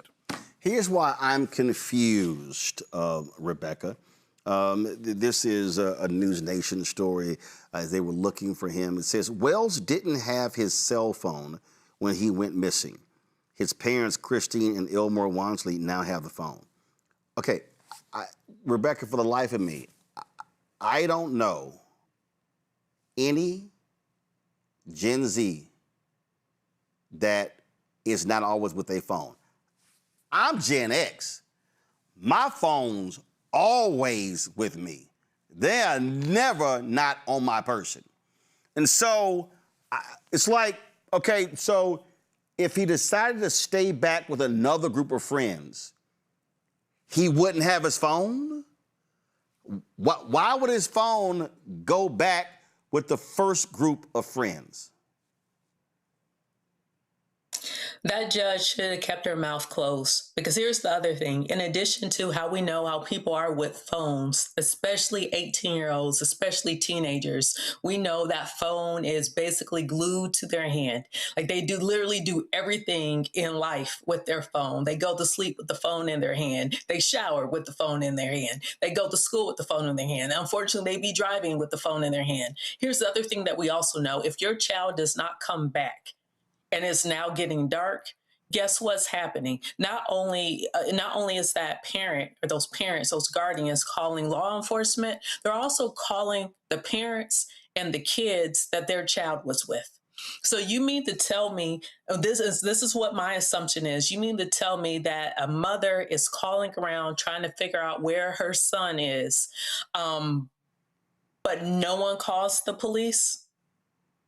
You mean to tell me that they're telling their parents, presumably maybe this judge's kid or stepson or whoever the kid is in relationship to the judge, what they would say, oh, well, we left him because he said he'll figure out his way back, but oh, we also have his phone. So you mean to tell me within these households there wasn't conversations that happened that evening before the police was called by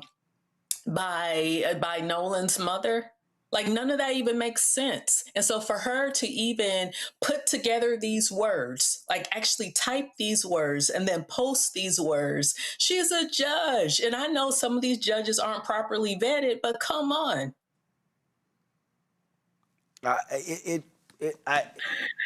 All of this is baffling to me, Joy. And again, I'm just going to start with, if a person decides to stay back, they don't let you take their cell phone.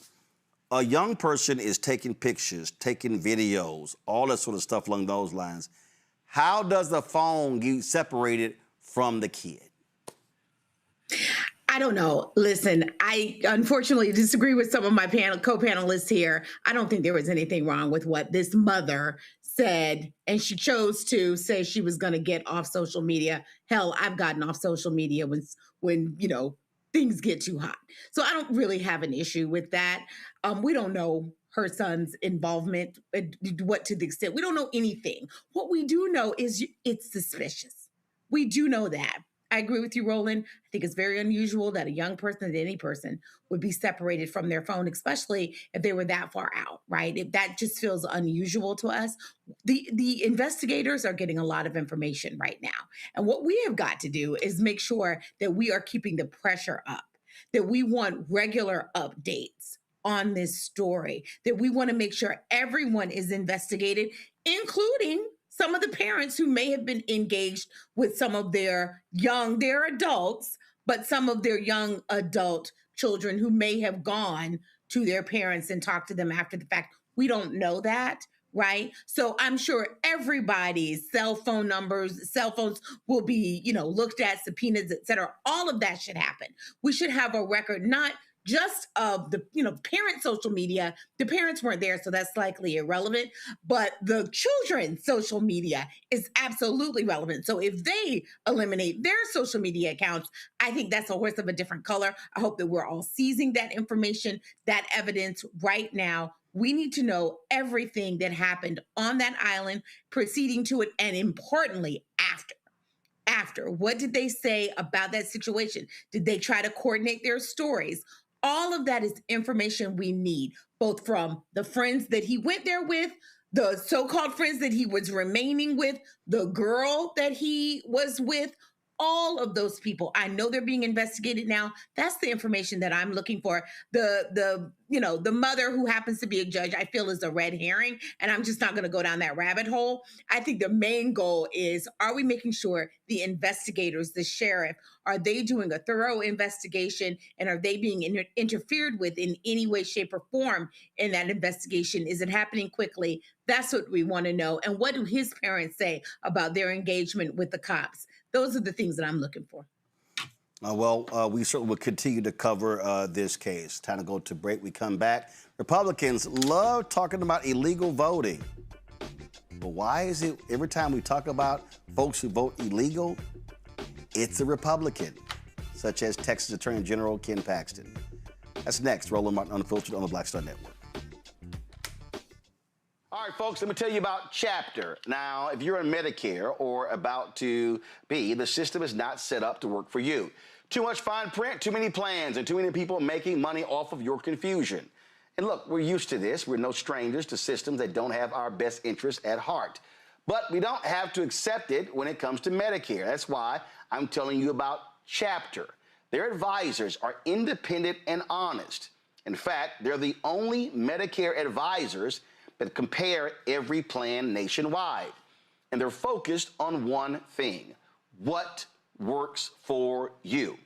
If there's a better plan out there, they'll find it. If you're already in the right one, they'll tell you that too. There are no games. Just last year, people who switched with Chapter saved an average of $1,100. It's 20 minutes and a real person. It's completely free. My parents actually have already called. My mom sent me a text. Folks, give Chapter a call at 724-264-8281, 724-264-8281, and connect with someone you can trust. Folks, these are the kind of services that we need for our audience here at Roland Martin Unfiltered and the Black Star Network.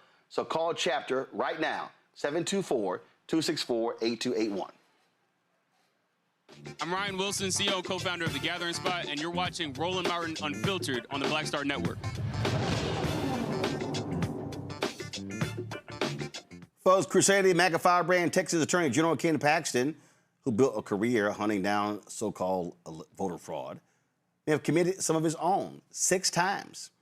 The 63-year-old is the convict-in-chief's pick for the United States Senate seat. He beat, of course, incumbent John Cornyn. Well, Paxton appears to have cast ballots in 6 elections over the past 2 years using an address where he no longer lives. Since February, Paxton has voted twice in Collin County, once in the March Republican primary and once in May's runoff, in which he won the GOP nomination. Paxton's own office wrote the rules he appears to have broken.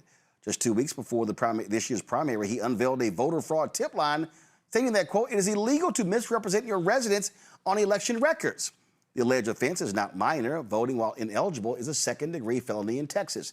The crime is punishable by up to 20 years in prison and a $10,000 fine. Now, see, the court, this is quite interesting because the Tarrant County district attorney who's up for re-election, who we need to be voting out. Black people, you should be mobilizing your ass off in Tarrant County. 9 years later, this man is still trying to put Crystal Mason in prison for voting in an election where her vote was not even counted. That's what's going on. But we can show numerous examples. We could just run a whole list of examples, Robert, of Republicans breaking voting laws while complaining about voter fraud. Look, this is what we talked about earlier with Trump. Whenever they are talking about something, they are telling on themselves. And they're talking about voter fraud, they're committing voter fraud. And they're talking about welfare queens. They're stealing a whole bunch of money and heading there, they're welfare queens. They're talking about corruption. They're the corrupt ones. They do this great thing. You talked about it a little bit earlier, and I think we have to dive into it. The fact that Republicans are so much better with messaging, message discipline, and also continually to push it out there. Donald Trump has shown us the blueprint. If you say anything often enough, people will just roll with it. We know that the election in 2020 wasn't stolen, but if you say it every single day for 6 years, people will start believing it. We all know that the economic numbers are cooked, but even just today at NATO, he was talking about how great the U.S. economy was. We know that Donald Trump lost the war in Iran and had to surrender to the Ayatollah. Today, he was talking as if he won. The thing about Republicans is they have figured out how to run politics without shame. There's no sense of moral. There's no floor to what they will do. And because of that, you have to treat them as such. They are 100% nihilistic. They are 100% results driven. And as you have seen, they are fighting for sheer and unbridled power. And it does not matter how they get there. So they don't care if they have to lie, steal, cheat, hook, or crook. they will do what it takes to win. And when you're fighting somebody like that, you can either do the Michelle Obama and say, when they go low, we go high, or you can simply say, we are in a brass knuckle knife fight, and I got to take my shirt off and swing around my head like a helicopter because it's time to get in here, make sure we make things happen. And I think we might be into the knife fighter point of politics when you're dealing with people like Ken Paxton, Donald Trump, and people who are literally willing to say and do anything to maintain political power. Joy? That is absolutely correct. I mean, we are in a literally a gunfight. We cannot bring biodegradable straws. We have got to show up in full force using every commentary pathway at our disposal. This is a man who's talked about voter fraud is committing voter fraud. This is a man who talked about family values. He's not divorced. He's out and about everywhere on social media with his mistress. This is a woman whose wife doesn't even want to have anything to do with him. This is an unacceptable person. He is not fit for the United States Senate. So just as we're talking about, our guy in Maine, we also have to be talking about him. These are people who are lowlives, and they don't deserve the distinction of being a United States senator. And we have to be able to say it. And so even as we may have our issues with some things surrounding James Tallarico, we do have to shift off talking about him and start talking about Paxton. I have not heard enough from Mr. Tallarico in terms of his fight against Paxton. It's still too polite. It's still too kind. And look, I'm polite and kind. I'm all for it. But we can't do that here. We cannot do that here. And it's not Jasmine Crockett's responsibility to do it. It is Mr. Tallarico's responsibility to do it. Everyone in Texas who is, in an authority position within the Democratic Party, where is the fight? It's just too polite. This man is making a fool out of us. And frankly, the voters of Texas and the Republican voters of Texas, because he is saying it doesn't matter how disgusting I am. I know you'll vote for me anyway. And frankly, John Cornyn, where are you? You know who this man is. You should be saying something too, but instead you're going to support him. That is what we ought to be holding people accountable. Rebecca? I mean, this is corruption. We keep talking about why people don't want to vote. And we know that, what is it, over 80 million people chose not to vote. Over 80 million people who are eligible chose that it wasn't worth it. It's because of things like this. You literally have someone who is doing corrupt things, who is in charge of making sure of enforcing laws in Texas, who created specific laws in Texas, or who pushed for specific laws in Texas, especially around voting rights, and then is in violation of them. That's corruption.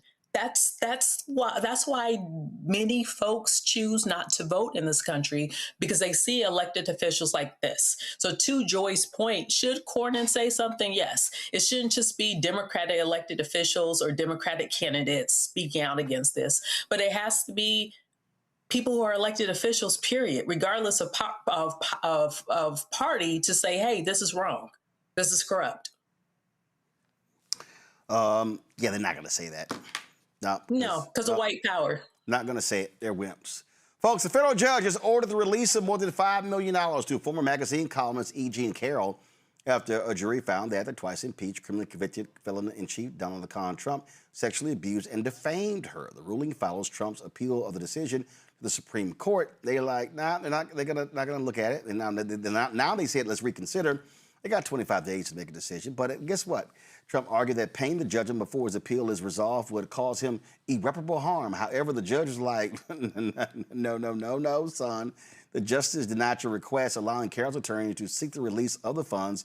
That money had been set aside in the court, so the $5 million already been given. It's one of two lawsuits Carroll filed against Trump concerning statements he made in 2022. Trump has also indicated plans to challenge the separate $83 million. Let me say it again, $83 million defamation judgment awarded to Carroll. He has until the end of the month to file that appeal with the Supreme Court. She whooping that ass in court, Joy. Whooping it.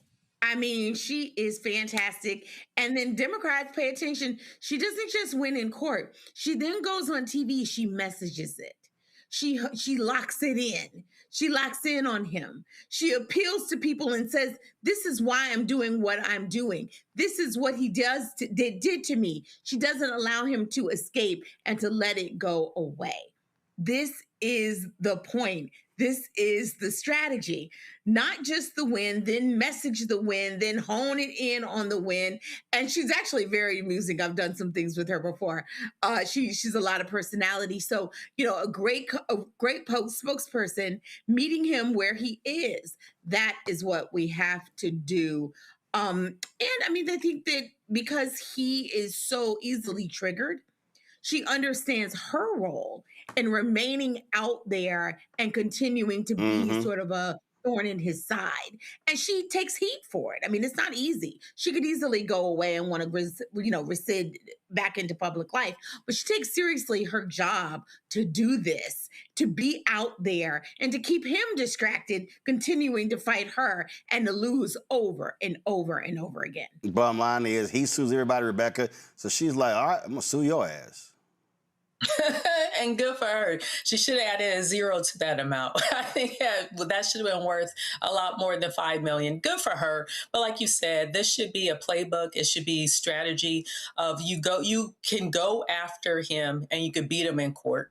That's one of the things that we're seeing in terms of even challenging some of the things that the administration is doing is go after him in court, because many of I don't know who his lawyers are, but they don't have a good track record. So good for her. I wish it was more money for her. Robert? I think we're also just glossing over a very real thing here, which is the fact that the president of the United States is a rapist. I mean, it's been adjudicated time and time again. We've had nearly 30 credible accounts of him either sexually harassing, committing sexual assault, or just all-out rape. In the E. Jean Carroll case, the judge said his actions constituted rape for the purposes of this case. I mean, we have Stormy Daniels, we have Susan McDougal. We have a literal sex worker in the White House as First Lady right now, and Christian conservatives coming to lecture us about family values. So the fact that our nation has fallen to the point that you can have someone that we know is a rapist and owes a woman $5 million for raping her, and then another $83 million for defaming her after raping her, that then Supreme Court held up the defamation, the judgment against him for raping her, and it doesn't matter. LeBron James' free agency is getting more attention than Donald Trump being a rapist. I mean, we're putting more emphasis on the FIFA World Cup and whether or not Argentina cheated to beat Egypt than whether or not the president of the United States, who is in charge of the most powerful military and economy in the world, is a literal rapist. And we're not hearing any conversations about this on a national level. And that's why it's very hard when you have a Graham Plantner running for office. It's like, why are Democrats and the ones who have to step down, who have to run away, who have to stop what they're doing, and Donald Trump gets to skate by?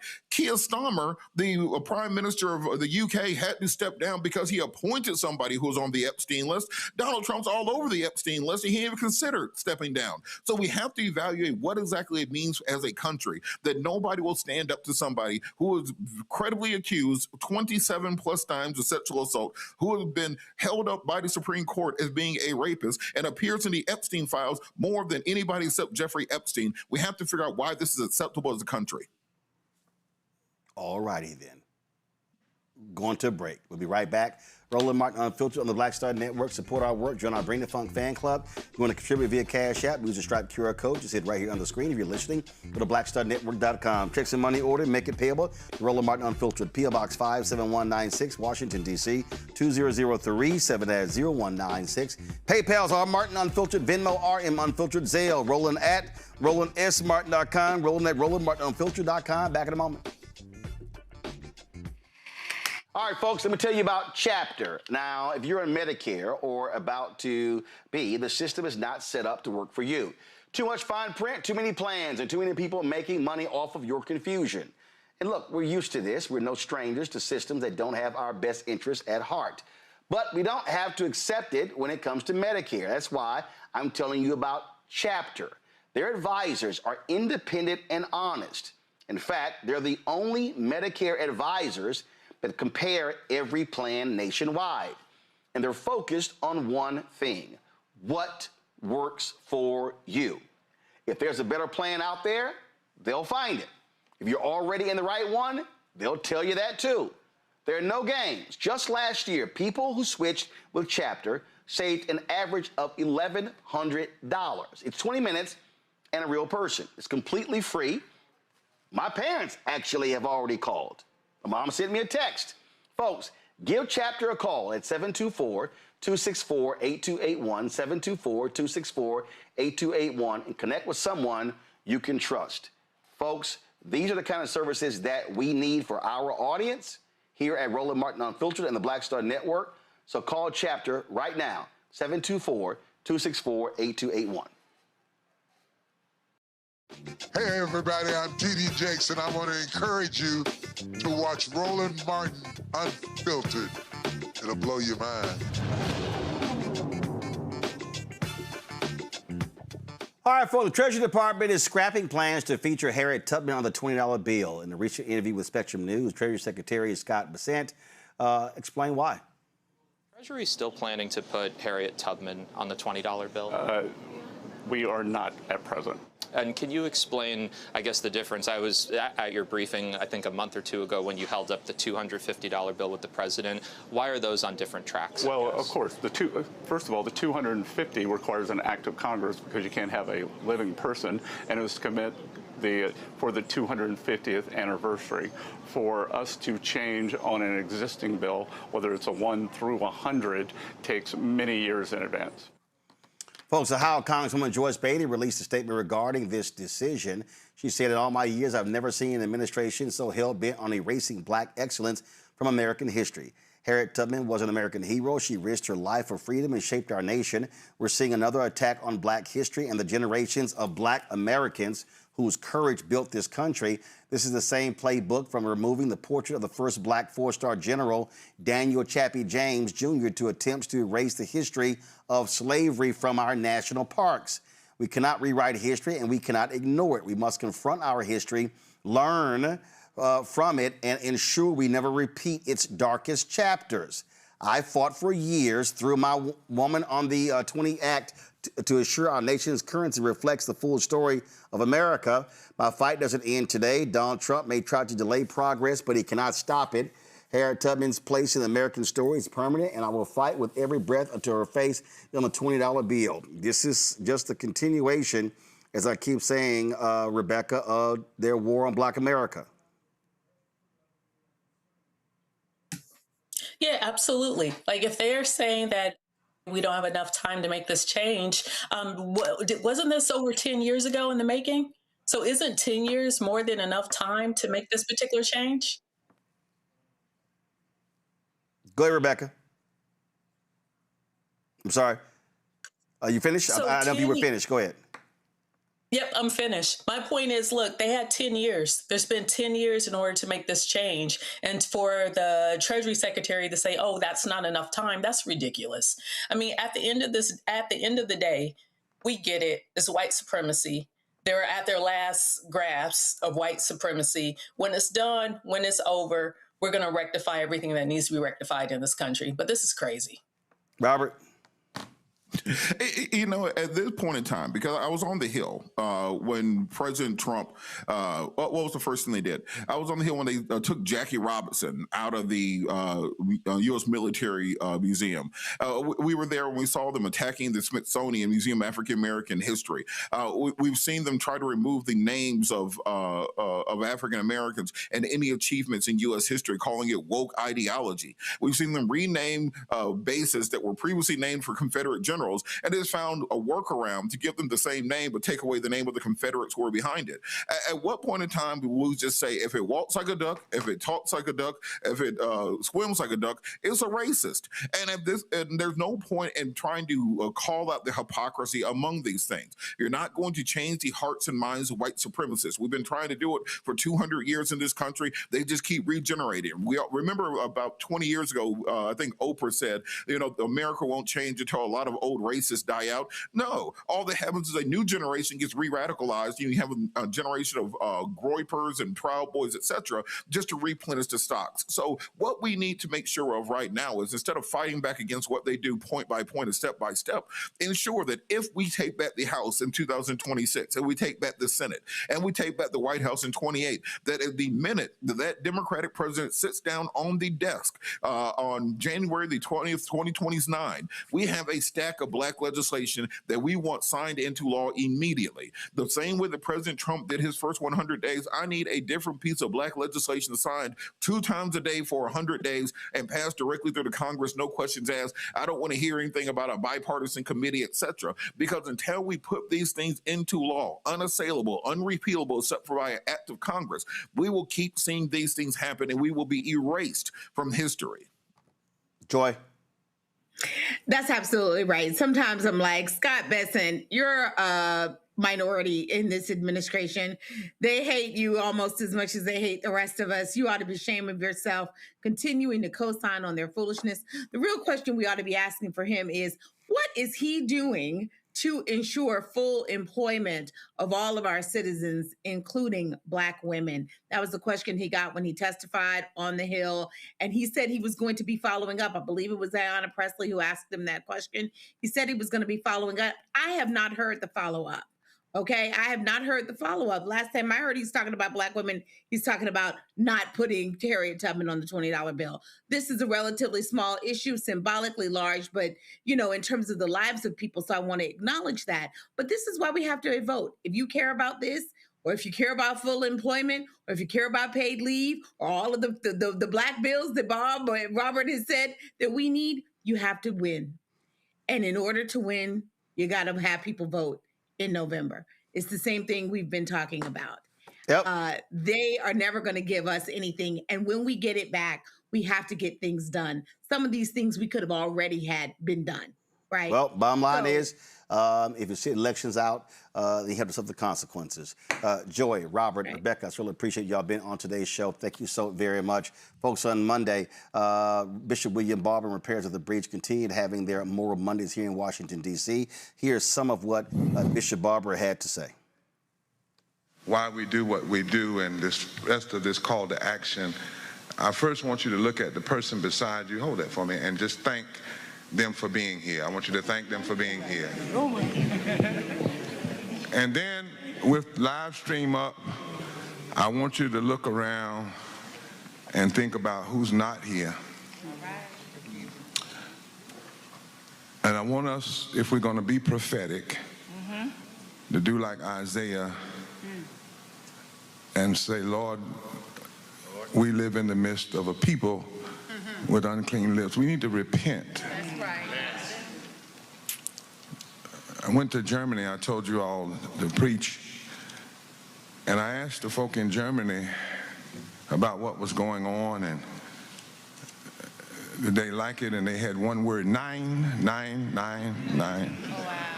I asked them, did they want this president back since he had 999? One lady said 9. But then I asked them, well, they asked me, why is the church so quiet? Don't y'all know where this can end up? So they took me on a tour where you can see a building, and it's part of it's new and part of it's old, which is a symbol that that building was bombed. They took me to Berlin's Holocaust. There's a maze. It looks like just pits of cement. You get lost in the maze. And they took me to an affluent community that hid the train tracks, where they brought in people. And down on the train tracks, it had the number ostrich 30, so on and so on, 40. And they shared with me that this occurred because so many people chose to be quiet. They took me to the church that after Hitler became chancellor had a communion service in honor of him. The church, the authorized church, the German church.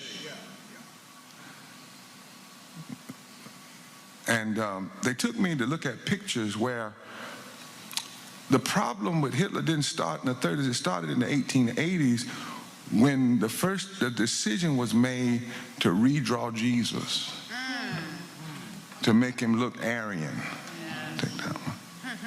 So that then they could revision the story and say it was Jews that killed the white Aryan Jesus. And this was long before Hitler. They took me to the place where even the confessing church, we know the names, Bart, Bonhoeffer, at first didn't disagree with Hitler's violence toward the Jews. They just wanted to argue with the German church over doctrine, not public policy. And Bonhoeffer, who really says that he came to really know Jesus when he went to Abyssinian Church in Harlem. And he heard Adam Clayton Powell preach nothing but the red letters of the Bible. Okay. And he heard gospel music, and he heard the poetry of the Harlem Renaissance. And it was out of that, he said, he had to go back to Germany and challenge the confessing church to be stronger and clearer. You know, my sister just said something that was so powerful. We will not have spiritual laryngitis, but we do. Not y'all, but think about it. And this is not an attack, it's a wake-up call. That's right. How many churches and synagogues and mosques are there in D.C. and Maryland and Virginia? Why haven't 500 pastors, 300, just decided that we're going to engage in nonviolent civil disobedience every week? That's right. Who's stopping them from doing it? Come on. The truth of the matter is, if we're not careful, while we're here, and our purpose here is to be prophetic and to try to call people out, is we do have too much spiritual laryngitis in this nation. We also have too much preaching in the safety of Sunday pulpits and Saturday synagogues and Friday mosques. One day I'll tell y'all some of the things that happened to me because we chose to go over there, and warnings we were given about what to say and not to say in the sermon. Come on. Today. And so in some ways, y'all, we are kind of a strange thing. We're a remnant. Right. We like John the Baptist crying out. And we have to. Yeah. And we're not suggesting we're better, but you know the only victory against Hitler? I didn't know this. 600 women had their husbands taken from them. They were Jewish men. The women were Christian and Jewish and others. And they decided to stand up to Hitler nonviolently. They went to the place of power, and that word was, give us our husbands back. They put submachine guns on them, they dispersed, and then came back the next day. And it is the only successful action, because after, I think, 30 days, the Nazis relented and gave them their husbands back. Wow. But the question in Germany about that is, what if we had all stood up? Come on. Well. They don't even like you to celebrate the fact that the 600 stood up. They have a deeper question. They said, what if we all had stood up? Then maybe we wouldn't have seen not 6 million, but 11 million. That's another thing we learned about. The numbers are wrong, just like the numbers about slavery. It was 100 million. If you look at all the people that were lost in the Middle Passage and thrown to the sharks between Africa, the Caribbeans, and here. And when I was there, some of them said, we just pray that the church people of faith, and as we say, people who may not be of faith but who have a deep moral conscience, don't wait too long, or don't just think, if I do a nice litany about it, I have done my service in this moment. So August 3rd, you heard Reverend Jackson kind of tease out the table of democracy. We're going to tease that. I'm really asking our last one here, August 3rd, that everybody, what if we could get just 50 churches that said they'll send 50 members and the other Mondays around the country. But on August the 3rd, we are going to have a conclusion of this part of Moral Monday. And why did we start in D.C.? Not just to be in D.C., because D.C. is getting attacked and they can't even vote. They don't even get to vote on the people that's messing with them. They get sent to war and can't even vote on the people that's sending them. Right? Taxation without representation. So our intention was never to stay in D.C. It was to come and do what the scripture said, Jeremiah 22, go down to the palace. We're required to do that and say these things, whether they listen or not. But on August 3rd, we want to have a large day of repentance and call to action. And we've asked some denominational leaders and of different faith to come. And we announce that it's time to go home to the states. We really don't need to have a march on Washington. We need to have a march on the polls in the states.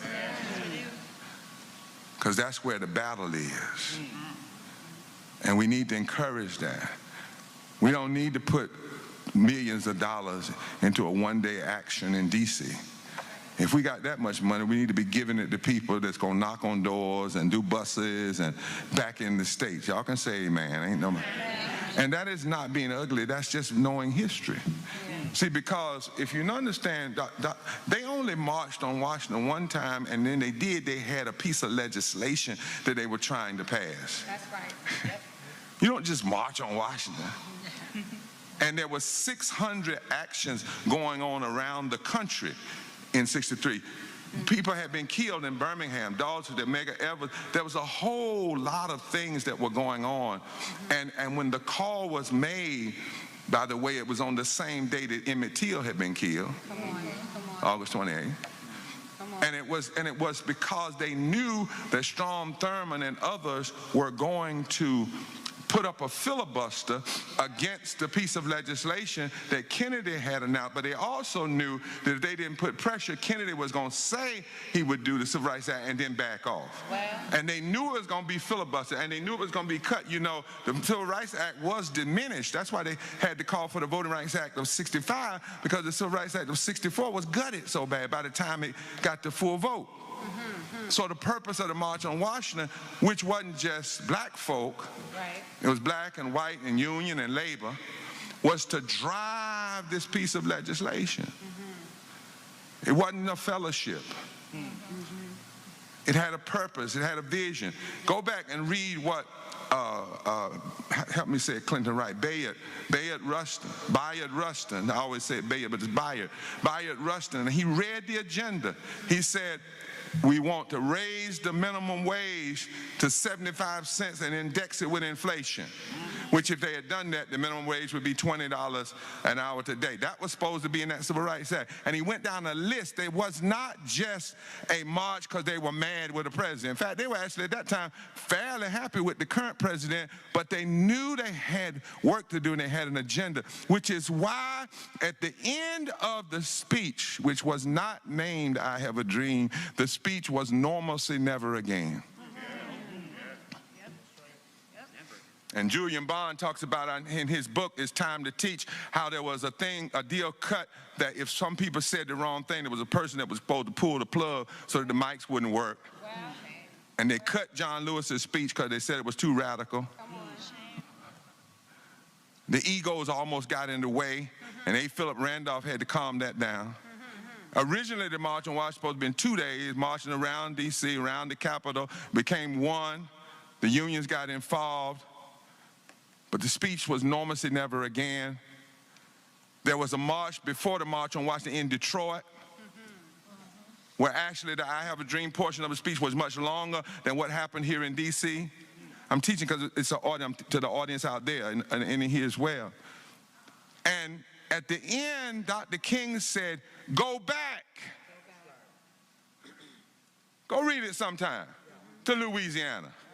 Go back to Alabama. He also, in his I Have a Dream portion, began to show with rhetoric how the real fight was in the state. He said, down in Alabama, where the governors whose lips are dripping with the words of interposition and nullification. He named that D.C. was not a one-time, it was a specific purpose, and to go back because the real battle was a state, and it was not an election year. The strategy of the civil rights movement is they never had mass gatherings in election year. In election year, they focused their attention at the states. All right. And so we're here. And on August 3rd, we're going to make that clear. And we're going to call for, what if we had 500 to 1,000 churches across this country, particularly in battleground states and in the South, and synagogues and mosques and other groups that would all on the first day of early voting lead marches to the poll? What would that look like? And then every day doing early voting, and then on election day, they would even do the same thing. Go to the states. August 3rd, somebody say August 3rd. Now the problem with what I just said, that was the Spirit saying, say that there's none of that's written. Come on now. That's all right. But my brothers and sisters that are listening to us, and what I like to call my siblings of conscience. Come on. We're here at this Moral Monday, and why are we here? Because of the craziness that went on Sunday, all of that unnecessary fireworks that has the air so bad that people with heart diseases and asthma and even people that are doing all right were told to stay inside. And we're here, if you will, on the high ground of justice. And we're here because we refuse to accept people telling us that poverty is personal failure and that the lack of health care is a luxury, and that the suppression, if you have tissue, suppression of our vote is standard politics.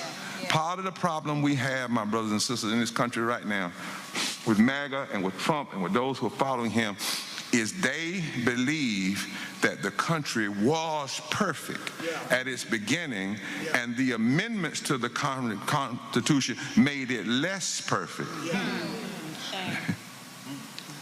And they want to go back to some unholy, immoral vision of a past perfection.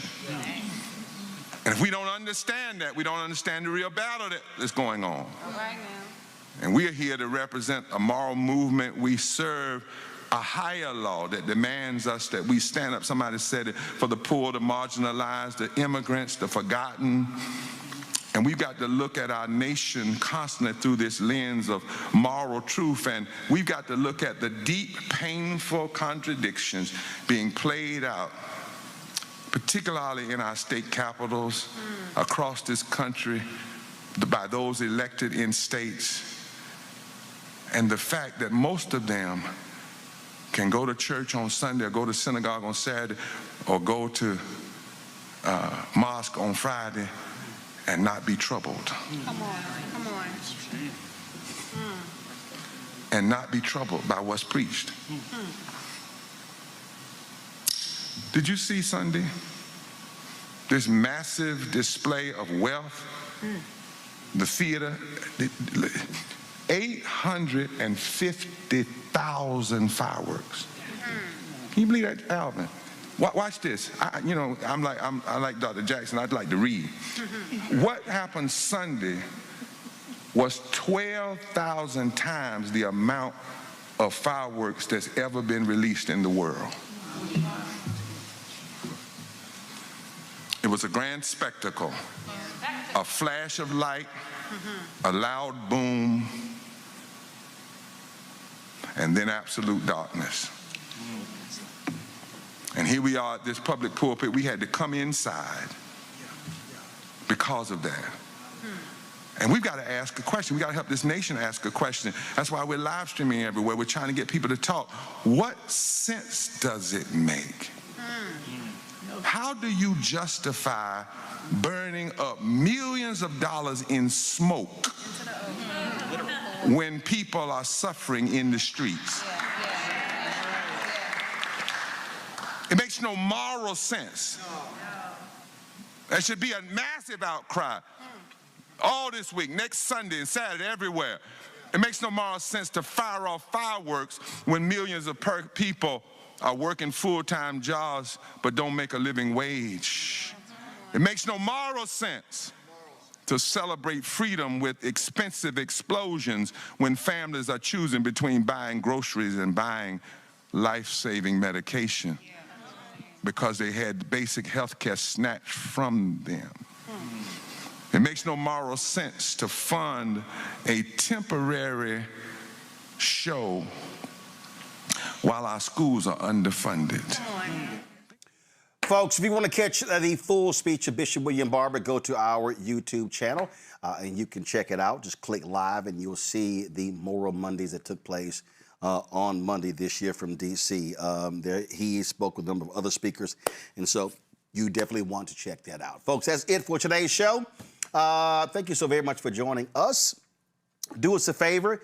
Y'all been slacking on YouTube. 898 likes. Y'all, how we not at 1,000? Okay, that makes no sense. So y'all need to hurry up. We need 101 likes to hit 1,000. We should have 1,000 every single day. All right, so go ahead and get that done. If y'all want to contribute, join our Bring the Funk fan club. The goal is to get 20,000 of our fans contributing on average $50 each a year. That's $4.19 a month, 13 cents a day. It goes to support this show and the other shows of the network. It defrays our expenses. Again, we don't have millionaires and billionaires cutting us checks, and so your support is crucial. And so we've got, we've had 48,000 donors. I'm going to get the actual updated number. I'll have it for you tomorrow. But let's hit 50,000 donors by our 8th anniversary, September 4th, 2018. All right, so do me a favor, folks. And contribute via Cash App. Use the Stripe QR code. You see it right here. That's for credit cards as well. Checks and money order, make it payable to Roland Martin Unfiltered. And send it to P.O. Box 57196, Washington, D.C. 2003 7-0196. PayPal, R. Martin Unfiltered. Venmo, RM Unfiltered. Zelle, Roland at RolandSMartin.com. Roland at RolandMartinUnfiltered.com. Download the Black Star Network app. Apple phone, Android phone, Apple TV, Android TV, Roku, Amazon Fire TV, Xbox One. Roku, Samsung Smart TV. Be sure, of course, to get our Roland Martin Unfiltered swag by going to shopblackstarnetwork.com. Hats, T-shirts, all that good stuff. All right, so go to shopblackstarnetwork.com. Of course, we've got our America 250. Got our America 250 shirts. Y'all pull those up, please. I told us I was supposed to have them ready today, so let's show them. Y'all forgot that yesterday, huh? Okay. Go find them. I said yesterday we were going to show them at this point in today's show. Y'all were not listening. They're in the system. So if you go to shopblackstarnetwork.com, you will see our America 250 shirts. We've got some quotes from some great leaders like Paul Robeson, James Baldwin, Harry Belafonte. And so again, you can check those out. We have those shirts available on the site. And so, for instance, we've got a shirt right here. America at 250, tell the whole story. That's one of the shirts that we have, and you can check that out. Let me go back here, and so you can check another one of our shirts. We have this one right here. Of course, this is James Baldwin. I love America more than any other country in this world, and exactly for this reason, I insist on the right to criticize her perpetually. And so, Candy, y'all supposed to have America 250 on that shirt, so that's not right. So let's be sure to upload the correct shirt. And so those shirts, the James Baldwin quote, the Paul Robeson quote, the Harry Belafonte quote, those should have America 250 on the top and the quote beneath it. This is Paul Robeson. This is our home and this is our country. Beneath its soil lie bones of our fathers. For it, some of them fought, bled, and died. Here we were born and here we will stay. And so I don't give a damn what Donald Trump has to say. So go to shopblackstarnetwork.com for our shirts. Folks, also support our black-owned companies. We got more than 50 companies on our marketplace. And so if you go there, you'll see all of the different black-owned products. All these products that you see in our studio, all of these products right here are available at shopblackstarnetwork.com. We should have a tight shot, one of the cameras. So all those products, y'all name them. We got puzzles and backpacks and sauces and all sort of stuff. All of that's available at shopblackstarnetwork.com. So please check it out. All right, folks, that's it. I appreciate it. I'll see y'all tomorrow right here, Roland Martin Unfiltered on the Black Star Network. Oh, shout out, I'm wearing North Carolina A&T today. So, of course, it was founded in 1891, so I'm representing. I'm a Texas A&M Aggie. Well, I'm rocking the North Carolina A&T Aggie shirt today. All right, I'll see y'all tomorrow. Holla!